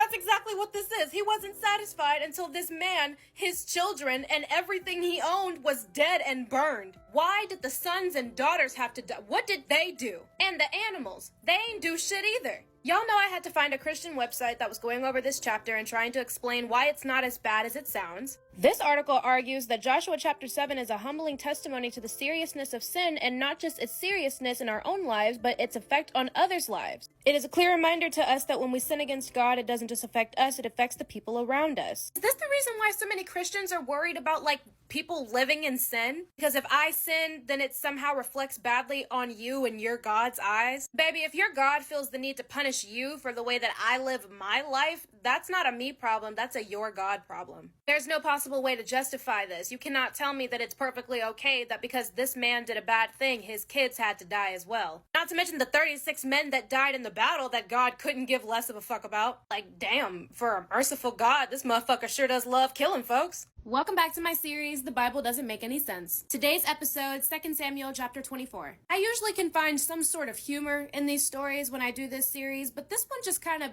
pissed me off. Straight out the gate, the first verse of the chapter, again the anger of the Lord burned against Israel, and he incited David against them, saying, "Go and take a census of Israel and Judah." Why is he mad? I don't fucking know. King David told his army commander Joab to go through the tribes of Israel, count all of the fighting men, and figure out how many there were. Joab low-key wasn't feeling this. He was like, why do you want me to do this? But the king was just like, just go and do it. They went, did the count. It took them about 9 months, but they came back with 800,000 fighting men in Israel and 500,000 fighting men in Judah. And I kid you not, immediately David is like, I've committed a sin. So naturally, as I'm reading this, I'm like, what? Wait, did we skip a part? Where did he sin? Where did that happen? And guess what? The chapter just never says what the sin was. The next morning, a prophet of God came to King David and was like, okay, this is what the Lord says. Shall there come on you 3 years of famine in your land, or 3 months of fleeing from your enemies while they pursue you, or 3 days of plague in your land? So David ends up choosing the plague, and so God sends a plague, and 70,000 people died. And we still don't know what David did. David's just like, oh, I sinned. And God is like, you right. Now pick your punishment. I don't understand what happened. But it's verses 15 and 16 that just really fucking got me. The Lord sent a plague on Israel in the morning. 70,000 people from Dan to Beersheba died. When the angel stretched out his hand to destroy Jerusalem, the Lord relented concerning the disaster and said to the angel who was afflicting the people, enough, withdraw your hand. My first thought is, wait a fucking second, so you can just stop this shit whenever you feel like it? So you just let the 70,000 people die, but once they got to Jerusalem, you were like, oh, that's too far. Fuck you! What? And what's funny is David basically asked God the same thing, like, why are you punishing all of them? I'm the one that did the wrong. Punish just me. Leave them alone. So David builds an altar, does a burnt offering to God, and then God finally stops the plague. And that's just how the chapter ends. Whole chapter doesn't say a goddamn thing about what David actually did that was wrong. So of course I did my digging, like y'all know I like to do. And the response that I got somehow pissed me off even more. This website here is claiming that it was actually Satan who was the one who incited David to take the census, not God. It literally says that the Lord incited David against them, saying, go and take a census of Israel and Judah. It says it was him. So why does it then say in 1 Chronicles 21 and 1 that it was Satan who did it? Like, shouldn't it say Satan disguised himself as God and spoke to David and David thought it was God? So they're basically arguing that because it wasn't God who said it, that it was actually Satan who disguised himself as God, that David sinned. Because apparently during this time, the only person who could call for a census would be the person who owns the people, and God owns the people, so he's the only one that can call for a census. Two things. One, how in the blue fuck was David supposed to know the difference between God and Satan disguising himself as God? And two, what kind of loving God would do something like that? Constantly testing them and throwing all of these curveballs at them, just trying to test their loyalty. Like, nigga, let them rest. What the fuck? They're doing everything that you ask. Why do you continually feel the need to test them for no fucking reason? Then this website starts talking about Exodus 30 and 12, where God told Moses, when you take a census of the Israelites to count them, each one must pay a ransom to the Lord with his life for the time that he is counted. Then no plague will come on them when you number them. So the actual sin wasn't even the fact that David couldn't tell the difference between God and Satan disguising himself as God, but that he didn't take a ransom from them when he counted all of them. And 70,000 people had to die because of that. Plus, did anyone notice that David didn't even get a punishment for this? It was nothing but innocent people who died. David did not get any sort of punishment. The most he had to do was spend his own money for the ox and for the altar so that he could build it and sacrifice everything to God. That's the most that he had to do. I'm not saying he should have been punished. This whole thing is fucking stupid. But all of these innocent people died and David got absolutely nothing. And he's the one who got the word from God, but not actually God, to go and do the census to begin with. It really just sounds like God wanted an excuse to murder 70,000 innocent people. Every new episode that I make of this series is another reason why I will never, ever, ever go back to Christianity, because this shit is actually insane. Welcome back to my series, The Bible Doesn't Make Any Sense. Today's episode, Acts chapter 5. Main question swirling around in my head while reading this chapter was just, why? Why? Like, for what? This is about a man named Ananias and his wife Sapphira. So in Acts chapter 4, the believers and the apostles came to an agreement. The believers were not claiming their own possessions as their own anymore. And so they were selling their houses and their lands, and they were giving the profits to the apostles, and the apostles were supposed to give that to the people in need. Ananias and Sapphira sold a piece of property and gave most of the profits to the church, but they kept some of them. However, Peter clocked that shit immediately. Ananias, how is it that Satan has filled your heart so that you have lied to the Holy Spirit and have kept yourself some of the money you received for the land? Basically, Peter was like, not only did you lie to me and to the people, you also lied to God. And when Ananias heard that, he just drops dead. A couple hours later, his wife Sapphira comes around and Peter asks her, is this all of the money that you got for the land? And she's like, yeah, that's all of it. And Peter's like, liar! And then she drops dead too. Now, the Bible itself does not say that God killed Ananias and Sapphira. It just says that they dropped dead. Most of the Christian articles that I found regarding this story are basically saying that it was God who killed them, and so we're going with that narrative. Now, this website claims that they were killed so swiftly because of the hypocrisy in the church and needed to be dealt with swiftly and decisively because he hates sin wholeheartedly. Hypocrisy in the church. Interesting. Now, if this story had been in like Deuteronomy, Exodus, or some shit like that, it would make sense, according to like Christian logic and all of that, that God could just strike them dead because back then was when God was interfering, right? This is in Acts, in the New Testament, after Jesus was crucified, which means that those people should have been adhering to the same laws that we should be adhering to today, right? Because the thing that changed, the thing that added our free will, the thing that added us being able to ask for forgiveness was Jesus dying, right? And that has already happened at this point. So why isn't hypocrisy in the church being struck dead today? There's a lot of hypocrisy going on. There's a lot of sin going on in the churches. If them selling their land and giving that money to the church for the church to give it to the needy is equivalent to the whole tithes and offerings thing, then a lot of these pastors should be struck dead too. Because they're not using that money and giving it to the needy. They're using it and like buying a fucking helicopter or something. So what happened? I mean, this is the New Testament. This is after Jesus has died. And so God, for one, shouldn't be interfering anymore according to Christian logic. But they also should have had an opportunity to ask for forgiveness according to Christian logic. Because Jesus Christ died for our sins so that we have the opportunity to actually ask for forgiveness. So why did they immediately get struck dead? They didn't even get a chance to ask for forgiveness. And for something as simple as they gave most of the money to the church, they just kept some of it, and they were struck dead for that. So if God is continuing to interfere in the New Testament after Jesus Christ has already been crucified, when does he stop interfering? Because Christians will swear up and down, well, God can't interfere. When?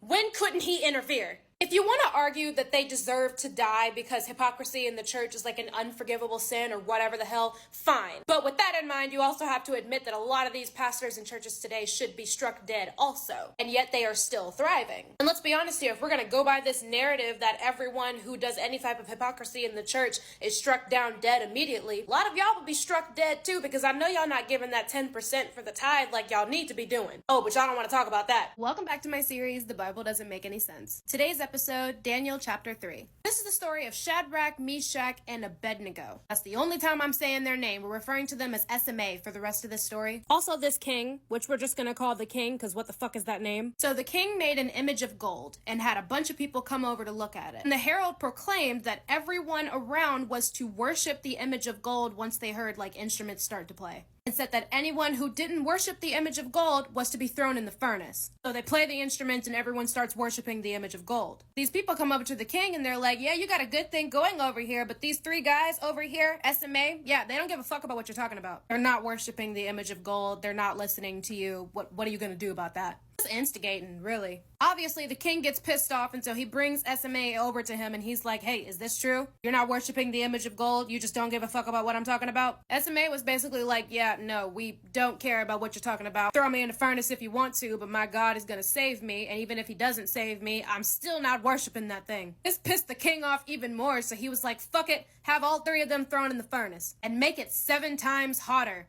than it normally is. The furnace was so hot that apparently the soldiers that were bringing SMA up to the furnace died because the heat was too much. They bound SMA up and threw him in the furnace. While they're in the furnace, everyone's looking and they're like, wait, I thought there was only 3 of them. But they were seeing 4 images in the furnace, and turns out the 4th image was like an angel of God or something, and that angel of God protected them from the fire, so they don't get burned at all. They pull them out, and they see that the fire had not harmed their bodies, nor was a hair on their head singed, or their robes scorched, and there was no smell of fire on them. As if they had never even been in the fire to begin with. And this was the same fire that apparently killed the soldiers that was bringing them up there, but didn't touch them at all. So the king is like, oh my God, it's a miracle. And the king decreed that anyone who said anything against the god of SMA would be cut into pieces, and their houses would be turned into piles of rubble. Okay, bitch, calm the fuck down. Like, you realize this just creates a new problem, right? Like, what if somebody says something bad about SMA's god, and you're like, yeah, chop them up, and then their god saves them from being chopped up? What then? You gonna change the law again? But anyway, the thing getting me about this story is why God would choose to save SMA specifically. Like, think about all of the people in the Bible and now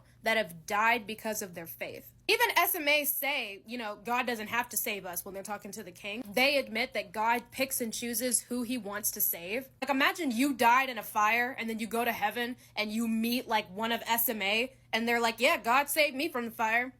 Don't know why he didn't save you from the fire. This just proves that he can definitely save people and he just chooses not to. Sometimes he'll watch you burn in the furnace. Sometimes he'll save you from the furnace. I guess it just depends on his mood. Welcome back to my series, The Bible Doesn't Make Any Sense. Today's episode, Matthew chapter 2. This is one of those stories of God intervening. You know, the same God that apparently can't intervene. This story happens right after Jesus was born. Now, the Magi, also known as the 3 wise men, the Magi came to King Herod and they were like, where's the one who has been born king of the Jews? We saw his star when it rose and we have come to worship him. King Herod was confused, and so he starts asking around like, where was the Messiah supposed to be born? It had been prophesied that the Messiah would be born in Bethlehem. This prophecy can be found in Micah 5 and 2. So King Herod calls the Magi back and he's like, when did you see the star in the sky? Because remember, they said, we saw his star when it rose and we've come to worship him. That's how they knew that he had been born. So the king was going to use that to figure out around how old this kid was already. Then he told the Magi, go find baby Jesus, and when you find him, come back and report to me so that I can go and worship him too. They go find baby Jesus, give him all the gifts and frankincense and shit. Apparently God came to them in a dream and was like, don't go back to the king. So the Magi just went back to their home country and they took a different route. Once the Magi left, an angel of the Lord came to Joseph, you know, little baby Jesus' daddy. The angel told Joseph, take the child and his mother and escape to Egypt. Stay there until I tell you, for Herod is going to search for the child to kill him. So they got up and went to Egypt, and they stayed in Egypt, which was also apparently prophesied in Hosea 11 and 1. Anyway, King Herod figured out what happened with the Magi, and now he's pissed. From what the Magi had told him about when they saw the star in the sky, he calculates that this baby could be anywhere from newborn all the way up to like 2 years old. So he orders for every boy in Bethlehem, 2 years old and younger, to be killed.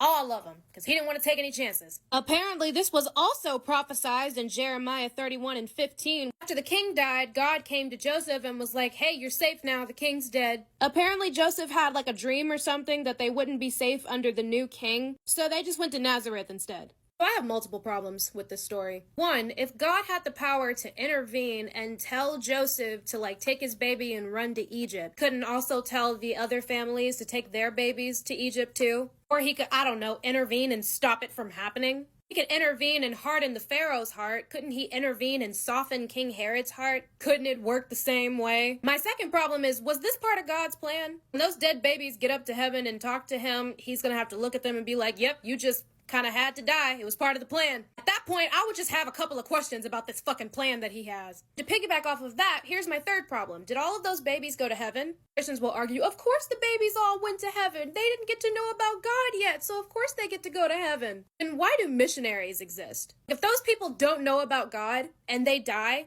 don't they automatically go to heaven? By your logic? Or is that only for babies? And if it's only for babies, then is there a cutoff age? Once you reach this certain age, you will no longer go straight to heaven if you don't know about God? I don't know. The rules just seem a little jumbled. This Christian website is my fourth reason. Because they're like, this is bad that it happened, but it was maybe 2 or 3 dozen boys. It wasn't really that many boys that died. And the king killed people all the time, so it doesn't really matter. This sentence pissed me off the absolute most. Because of God's intervention and the obedience of the wise men and Joseph, Jesus escaped this slaughter. Even the website argues that he can easily intervene and that his interventions can actually be helpful. Which brings me back to him having a plan, because him intervening and him having a plan don't make sense together. Did he plan to intervene? And if that's the case, couldn't he plan for none of this to happen? What I'm hearing is God can intervene perfectly fine when he wants to. The next time you're sitting there praying over your sick granny, just remember, he could easily save her if he wanted to. Welcome back to my series, The Bible Doesn't Make Any Sense. Today's episode, Luke chapter 2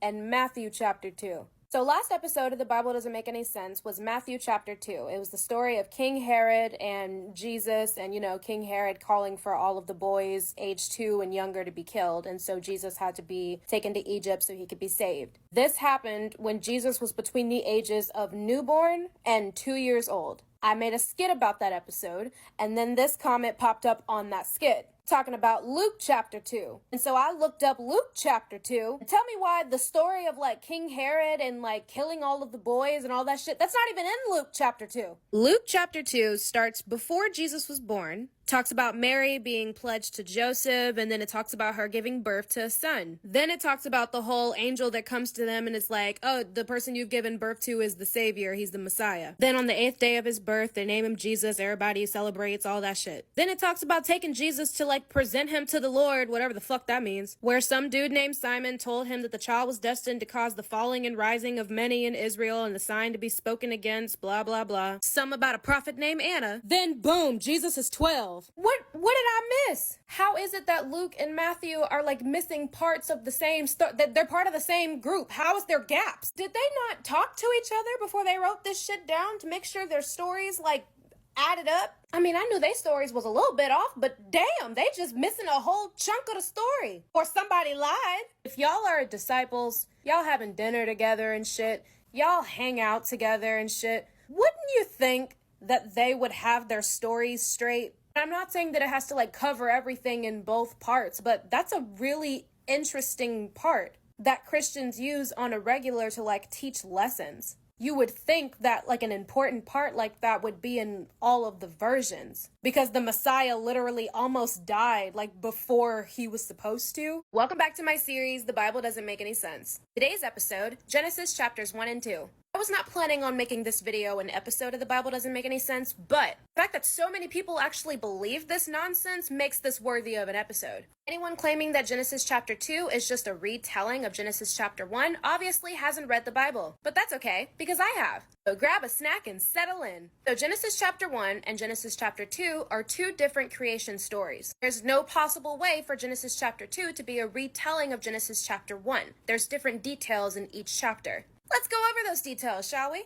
So here's how Genesis chapter 1 plays out. Day 1, God said, "Let there be light," and day and night was created. Day 2, God created the sky. Day 3, God created the land and the seas, and the plants and the trees. Day 4, God creates the sun, the moon, and the stars. Day 5, God creates the sea creatures. Day 6, God creates the land creatures. Then he creates mankind. Let's also pay attention to verse 27 where it says he created male and female at the same time. That was the end of the 6th day, and that's the end of Genesis 1. Still with me? Now here's how Genesis 2 plays out. Genesis 2 starts with the 7th day when he rested. Then it kicks off Adam and Eve, and it starts by saying no shrub had yet appeared on the earth and no plant had yet sprung up. Then the Lord formed a man. Then God planted a garden in the east in Eden, the Garden of Eden, and he put the man there. Then he made the trees and tells the man that he can eat from every tree except for the tree of knowledge. Then God formed out of the ground all the wild animals and all of the birds in the sky, and Adam got to name all of them. Then God made Eve. That's the end of Genesis 2. For those that weren't taking notes, Genesis 1, let there be light, makes the sky, makes the land and the seas, creates the plants and the trees, makes the sun, moon, and stars, makes the sea creatures, the land creatures, and then makes the humans. Then Genesis 2, there's no plants, God creates man, makes the Garden of Eden, makes all the plants, makes the land animals, and then Adam gets to name them, and then he makes Eve. Take a screenshot if you need to. Do you see what I mean now when I say anyone who makes this claim obviously hasn't read the Bible? I'm sorry, but if your holy text has contradictions in the first 2 chapters of the first book, the fuck am I supposed to believe anything else that is said in that book? We couldn't even get the first 2 chapters right. Obviously, the contradictions do not stop here. They only start here. But that's another video. Welcome back to my series, The Bible Doesn't Make Any Sense. Today's episode, Numbers chapter 5. I remember when I first read Judges 19 and I was like, wow, the Bible really hates women. Now I've read Numbers 5 and I'm like, wow, the Bible really hates women. Hates them enough to put them through a ritualistic abortion just because their husband suspects them of cheating. I'm not kidding. So you know what to do. Go grab a snack, settle in, let's get going. So of course, we're back on Moses again. His fucking crazy ass. Apparently these are laws that were given to him by God. Starting off strong with the Lord saying to Moses, command the Israelites to send away from the camp anyone who has a defiling skin disease or discharge of any kind or who is ceremonially unclean because of their dead body. Send away male and female alike, send them outside the camp so that they will not defile the camp where I dwell among them. I love how instead of healing the people with the skin disease, God is just like, ew, get them away from me. I'm over here and I don't want that around me. Then Moses starts talking about restitution for wrongs. Any man or woman who wrongs another in any way or so is unfaithful to the Lord is guilty and must confess the sin they have committed. They must make full restitution for the wrong they have done, add 1/5 of the value to it, and give it all to the person they have wronged. If that's the case, some of you bitches owe me a fuck ton of money. Then it says if the person has no close relative to whom the restitution can be made for the wrong, the restitution belongs to the Lord and must be given to the priest, along with the ram with which atonement is made for the wrongdoer. All the sacred contributions the Israelites bring to a priest will belong to him. All of it should go to the priest, huh? God said that? God told Moses, the priest, that all of the stuff goes to the priest? Call me crazy, but I don't think it's a coincidence that the only person that heard the supposed message from God is the one that's profiting from it. But let's keep going, because this is where we get to the women. If a man's wife goes astray and is unfaithful to him so that another man has sexual relations with her, and this is hidden from her husband and her impurity is undetected, and if feelings of jealousy come over her husband, and he suspects his wife and she is impure, then he is to take his wife to the priest. He must also take an offering on her behalf. No evidence, no proof of cheating, no nothing. He just is jealous and suspects that she cheated, and so she has to go in front of the priest. And then the priest has to do this ritual. The priest shall bring her and have her stand before the Lord. He shall take some holy water in a clay jar and put some dust from the tabernacle floor into the water. Then he shall loosen her hair and place in her hands the reminder offering, the grain offered for jealousy, while he holds the bitter water that brings a curse. Then the priest shall put the woman under oath and say to her, if no other man has had sexual relations with you and you have not gone astray and become impure while married to your husband, may this bitter water not harm you. But if you have gone astray, may the Lord cause you to become a curse among your people when he makes your womb miscarry and your abdomen swell. Not only is that an abortion,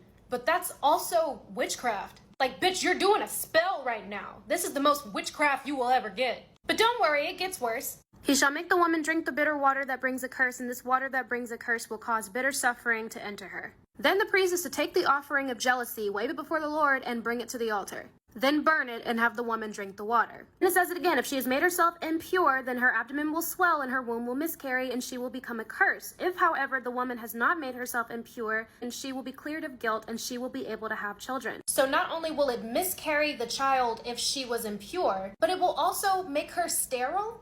Am I reading this right? I hope that's not what that's saying. It would be bad enough doing this to her and she probably didn't even cheat to begin with, but on top of that it ruins her chances of ever having a kid? That's fucked up. But not as fucked up as the last verse in this chapter. The husband will be innocent of any wrongdoing, but the wife will bear the consequences of her sin. The sin she probably didn't even commit in the first place. What's even worse is, through this entire chapter, there's no way for the woman to, defend herself. Literally all the husband has to say is, I think my wife is cheating, and she has to go through this horrible torture whether he's right or wrong. Isn't envy like one of the 7 deadly sins? Why would God even entertain a man being jealous that he thinks his wife is cheating? I mean, it's a man-made God, so I guess that does make sense. When you remember that all of this is written by man and came from man, it makes a whole lot more sense that they don't have any consequences, but women always do, whether they did something or didn't. Now, again, Moses was a fucking nut job, and so all of this could have just been Moses trying to make up new laws that suited him. And if that's the case, God is just looking down and allowing one of his, favorites to use his name in the wrong way. That'd be a good time to intervene, but I guess he didn't care enough. Imagine how many women, died from this, because I bet money women have died from it. Because they try to make it sound better, like, well, if you're not doing anything wrong, then it's not going to affect you. And it honestly could have just been a lethal thing that they're concocting together that's going to cause any woman to miscarry. Welcome back to my series, The Bible Doesn't Make Any Sense. Today's episode, Deuteronomy chapter 28. Now, this is Deuteronomy, so you know Moses' crazy ass got something to say. I swear anytime that man opens his mouth, something completely unhinged always comes out. And this time is no different. Moses has given these people some laws that he gave them in chapter 27. So chapter 28 is about what will happen to the people if they follow the law and what will happen to the people if they don't. Crazy thing is, this chapter is 68 verses long. Only 14 verses are about what happens if they do follow the laws. The other 54 are about what happens when they don't. I mean, that's like the biggest indicator that this is mainly about fear than anything else. If the punishment is harped on more than the reward, something's wrong here. So the rewards start out like this. If you fully obey the Lord your God and carefully follow all of his commands I give you today, the Lord your God will set you high above all the nations on earth. These blessings will come to you if you obey the Lord your God. You'll be blessed in the city and blessed in the country. The fruit of your womb will be blessed, and the crops of your land, and the young of your livestock, the calves in your herds, and the lambs of your flocks. And you will be blessed when you come in, and blessed when you go out. Funny enough, there's a gospel song that's based on verses 3 through 6 that we used to sing in church all the time. We're blessed in the city, we're blessed in the field, we're blessed when we come and when we go. It's so funny that they made a gospel song about this, and then later on down the chapter we get to the cannibalism. Maybe they didn't read that far ahead. Blessings continue. The Lord will grant that your enemies who rise up against you will be defeated before you. They will come at you in one direction but flee from you in 7. All of the people on earth will see that you are called by the name of the Lord, and they will fear you. The Lord will grant you abundant prosperity. You will lend to many nations but borrow from none. The Lord will make you the head, not the tail. You will always be at the top, never at the bottom. That's it for the blessings. Everyone will love you. Prosperity. You'll be the head and not the tail. This, that, and the third. Now here's what happens if you don't follow the laws. They took the gospel song and flipped it around. You will be cursed in the city and cursed in the country. Your basket and your kneading trough will be cursed. The fruit of your womb will be cursed. We're cursed in the city. We're cursed in the field. The Lord will send on you curses, confusion, and rebuke in everything you put your hand to until you are destroyed and come to sudden ruin because of the evil you have done in forsaking him. He'll plague you with diseases until he has destroyed you from the land you are entering to possess. Strike you with a wasting disease, with fever and inflammation, with scorching heat and drought, with blight and mildew, which will plague you until you perish. And some of the curses flip around the blessing that was mentioned earlier. The Lord will cause you to be defeated before your enemies. You will come at them in one direction, but flee from them in 7. This one's really fucked up. The Lord will afflict you with the boils of Egypt, and with tumors, festering sores, and with the itch. What is the itch? Madness, blindness, and confusion of mind. At midday, you will grope around like a blind person in the dark. Is it really that serious? You cannot tell me that this is not a religion solely based in fear. This is ridiculous. And the ridiculousness continues for 38 more verses. Moses just goes on and on and on about how horrible it will be if you don't follow what God says. Skipping down to verse 49, the Lord will bring a nation against you from far away. They will devour the young of your livestock and the crops of your land until you are destroyed. Because of the suffering your enemy will inflict on you during the siege, you will eat the fruit of the womb, the flesh of the sons and daughters the Lord your God has given you. Even the most gentle and sensitive man among you will have no compassion for his brother or his wife he loves or his surviving children. Either Moses is a nut job or God is. You know what? My money's on both. Now, there's a lot of doomsday verses in the Bible, obviously, but this just starts to sound like Moses just started coming up with shit off the top of his head just to scare people. Like, it just started off with, you'll be cursed in the city and cursed in the country, then ended with, you'll be blind and eating your children. Like, how did we get to this point?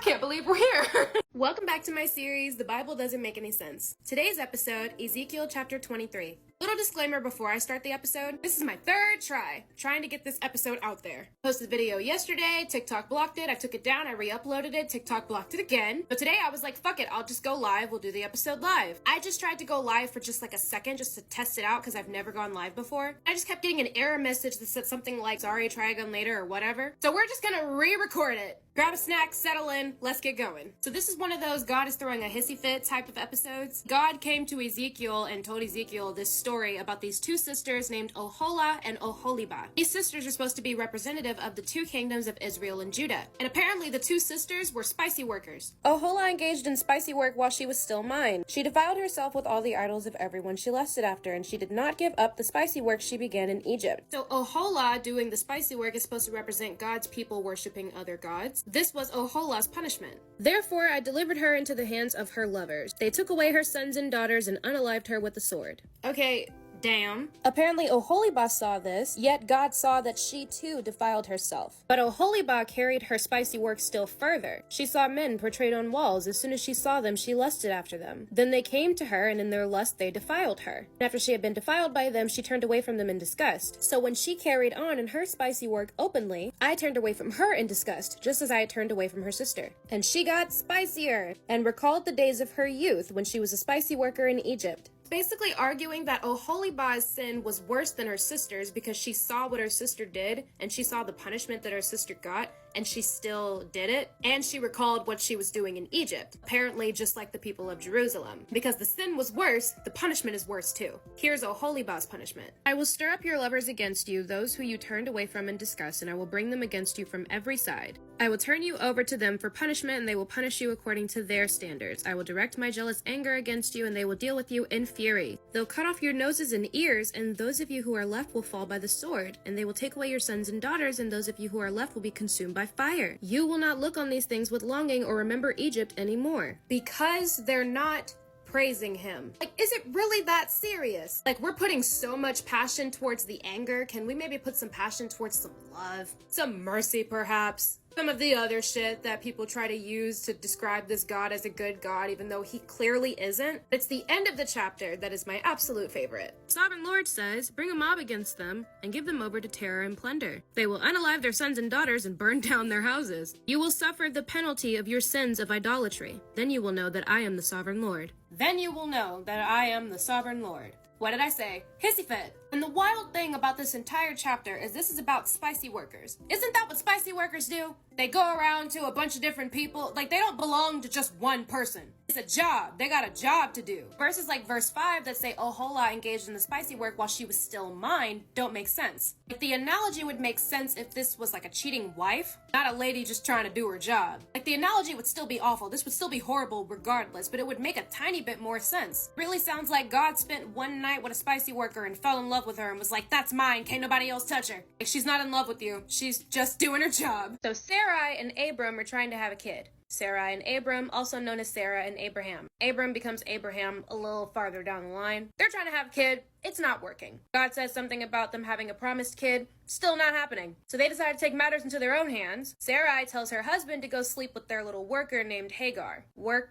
Hagar gets pregnant, and all of a sudden Sarai is pissed off. Starts treating Hagar really bad, to the point to where Hagar just decides to leave. Which, as we know, a worker is not supposed to do that. Apparently an angel found Hagar whenever she ran off, told Hagar to go back to her people and submit to them. Then the angel told Hagar that they would increase her descendants so much that she wouldn't be able to count them. That would be her reward for going back to her people and letting Sarai treat her like shit. While she was pregnant, by the way, Sarai really didn't care about that baby. I'm saying Sarai, might be mispronouncing it, I don't care. But before Hagar goes back, the angel tells her about the baby that she's already pregnant with, and says that he will grow up to be a wild donkey of a man, his hand will be against everyone and everyone's hand against him, and he will live in hostility towards all of his brothers. And his name would be Ishmael. Apparently, the descendants of Ishmael become the Arabic people. And then when Abraham and Sarah give birth to Isaac, his descendants are the Jewish people. Guess which one was the chosen one? I don't know, sounds a little racist, especially considering how they describe Ishmael. But that's why a lot of people thought that Isaac was the first son, because no one knew about Ishmael. He was like illegitimate, not the true chosen one from God, you know? Welcome back to my series, The Bible Doesn't Make Any Sense. Today's episode, Mark chapter 11. Y'all have been wanting me to talk about Jesus and the fig tree. I've been putting it off because it's kind of a short story, but we can talk about a short story, so let's talk about it. So Jesus is in Jerusalem. Bro had only been there for one day, and he was hungry, and so he goes to find a fig tree to try to get some figs. He walks up to the fig tree, and realizes that the figs aren't in season yet. Nothing but leaves on the tree. No figs, no nothing. So Jesus just curses the tree. May no one ever eat fruit from you ever again. Then he walks into the temple court because he sees people are buying and selling there and starts flipping tables and benches over. Everyone's just amazed at what he's doing. The priests and the teachers start thinking of ways to kill him already. Remember, he'd been there for a day. The next day, they happen to see the fig tree that Jesus cursed the day before, and the tree is dead. It's completely withered. So Peter looks at Jesus and is like, yo, the tree that you cursed, it's dead now. And Jesus looks him dead in the face and is like, have faith in God. With faith in God, you too can be an asshole to a tree that just wasn't in season yet. So when Jesus gets back to Jerusalem, I guess he left, the priests and the teachers that were thinking about killing him like a day or two ago, they walk up to him and they're like, what authority do you have to be doing all of this shit? So Jesus just looks at them and is like, John's baptism, was it from heaven or was it of human origin? And they look at each other and they're like, okay, either way we answer this, it's not gonna come out right. So they just say, I don't know. And then Jesus is like, neither will I tell you by what authority I'm doing all this shit. Really sounds like Jesus was just a little cranky. Motherfucker was hangry and decided to just curse a tree forever. Oh, you don't have figs when I want you to have figs, even though it's not the season for figs? Fuck you, die. Now back to what I said about loving thy neighbor. Somebody give Jesus a Snickers bar so he can calm the fuck down. Welcome back to my series, The Bible Doesn't Make Any Sense. Today's episode, Joshua chapter 6. We are finally covering Joshua and the Battle of Jericho. We've all heard of the Battle of Jericho. There's a song about it that we used to sing when I was in choir when I was a kid. You know, Joshua fit the Battle of Jericho and the walls came tumbling down. Never actually read the story though. Straight out the gate, the first verse. Now the gates of Jericho were securely barred because of the Israelites. No one went out and no one came in. Reading that, I was like, they were barred off because of the Israelites. What the fuck were the Israelites doing? The Israelites were going to these different cities, claiming these cities were devoted to God, and they would destroy the entire city and kill everyone in it. The people of Jericho heard about the Israelites, and they were like, nope.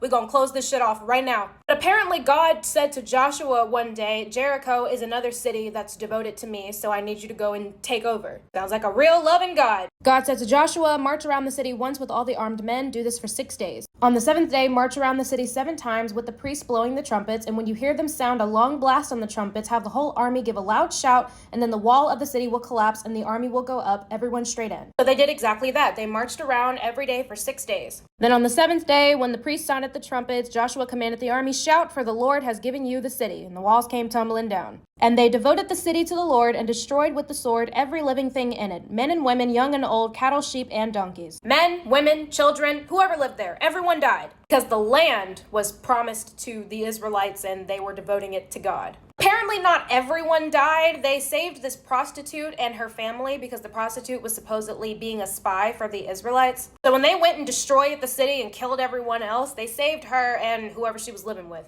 Then they burned the whole city and everything in it, but they put the silver and the gold and the articles of bronze and iron into the treasury of the Lord's house. Now the thing to understand about this story is this idea of devoting things to God. What they would do is they would burn things that they devoted to God. Then, and here's the part that really gets me, Joshua declares that anyone who tries to get back into the city and rebuild it and repopulate it will be cursed. So they killed all of these people in this city and burned the city down and then made it so that no one else could ever live on that land, rebuild, do anything. I just don't see the point. Devoted it to God, great. What is he gonna do with it? And you killed everyone that was living there. Just why? This belongs to God now. Can't nobody else ever have it, ever use it, or ever do anything to it, and I'm gonna burn it just, to make that clear. You know how Christians say all the kids go to heaven? I wonder if those kids went to heaven. If I was a kid during this and I got killed and I made it to heaven, I would have some words with God, because what did the kids do to deserve that? Welcome back to my series, The Bible Doesn't Make Any Sense. Today's episode, Genesis chapter 32, verses 22 through 32.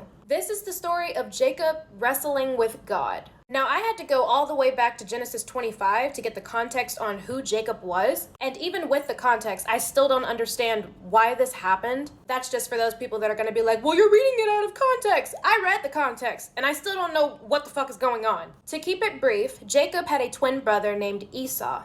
Jacob did some pretty fucked up shit to his brother. Jacob not only took Esau's birthright, but he also took his blessing that Esau was supposed to receive from their father. And when Jacob took Esau's blessing, he went away for a long time, found a couple of wives, had like 11 kids. So this story is happening while Jacob is waiting to see his brother Esau again after all of these years. One night, Jacob sent his wives, all of his kids, his servants, he sent all of them away for the night. So he was alone. While Jacob was left alone, a man wrestled with him until daybreak. It doesn't say anything about where this man came from, about them having a conversation, none of that. It's just Jacob sent his people away, and now he's wrestling with this dude. Until the man finally said, "Let me go, it's daybreak, we can stop now." And Jacob replied, "I'm not letting you go until you bless me." The man asks him, "What is your name?" Jacob gives the man his name. Then the man says, "Your name will no longer be Jacob, but Israel, because you have struggled with God and with humans and have overcome." So the man that he was wrestling with was God. Jacob asks him, "Can you just tell me what your name is?" And the man replies, "Why do you want to know my name?" And then he blesses Jacob. And it never says where the man went or what happened to him. This shit is starting to sound like Cotton Eye Joe. Where did you come from and where the hell did you go? So Jacob calls the place Peniel, saying, "It's because I saw the face of God and yet my life was spared." And then the chapter just basically ends. When chapter 33 starts, it's Jacob about to meet with his brother Esau. What the fuck just happened? What is this story? I have so many questions. Why did God feel the need to take the form of a human and wrestle with Jacob? And on top of that, here's one verse that I found that was interesting. The man saw that he could not overpower Jacob. The man, who we later find out is God, could not overpower a human? I know some Christians gonna be like, well, God was being weak on purpose. Doesn't say that in the Bible. Y'all need to just read the word itself instead of trying to add shit to it to make it make sense. I'm reading what the word says. And again, another question, where did this man come from? It doesn't say anything about a man walked up to him or a man appeared. It's just he sent his people away and now he's wrestling. And if this man is supposed to be God, the God that's supposed to be all-knowing, for one, why would he wrestle with Jacob already knowing that he was gonna lose? And for two, why would he ask Jacob his name if he already knew it? And another question, you see how it says your name will no longer be Jacob but Israel because you struggle with God and with humans and have overcome? They never call him Israel. I went on and read the other chapters. They keep calling him Jacob. And on top of everything else, the biggest question of all is, how is it that Jacob, a mere human, saw the face of God and didn't die? Nothing happened to him. I don't understand. Exodus chapter 33 verse 20 says, "You cannot see God's face, for no one may see me and live." And 1 John 4 and 12 says, "No one has ever seen God." And that's one verse in the Old Testament saying it, and one verse in the New Testament saying it. Just for those hypocritical Christians that like to pick and choose which testament they want to live their life by. So did Jacob lie about seeing God face to face? And if he did lie, why is this story in the Bible if it's not true? And if he wasn't lying, he did see God face to face, then those other verses saying that no one has seen God and no one can see God, those are wrong. This shit is just making my head hurt.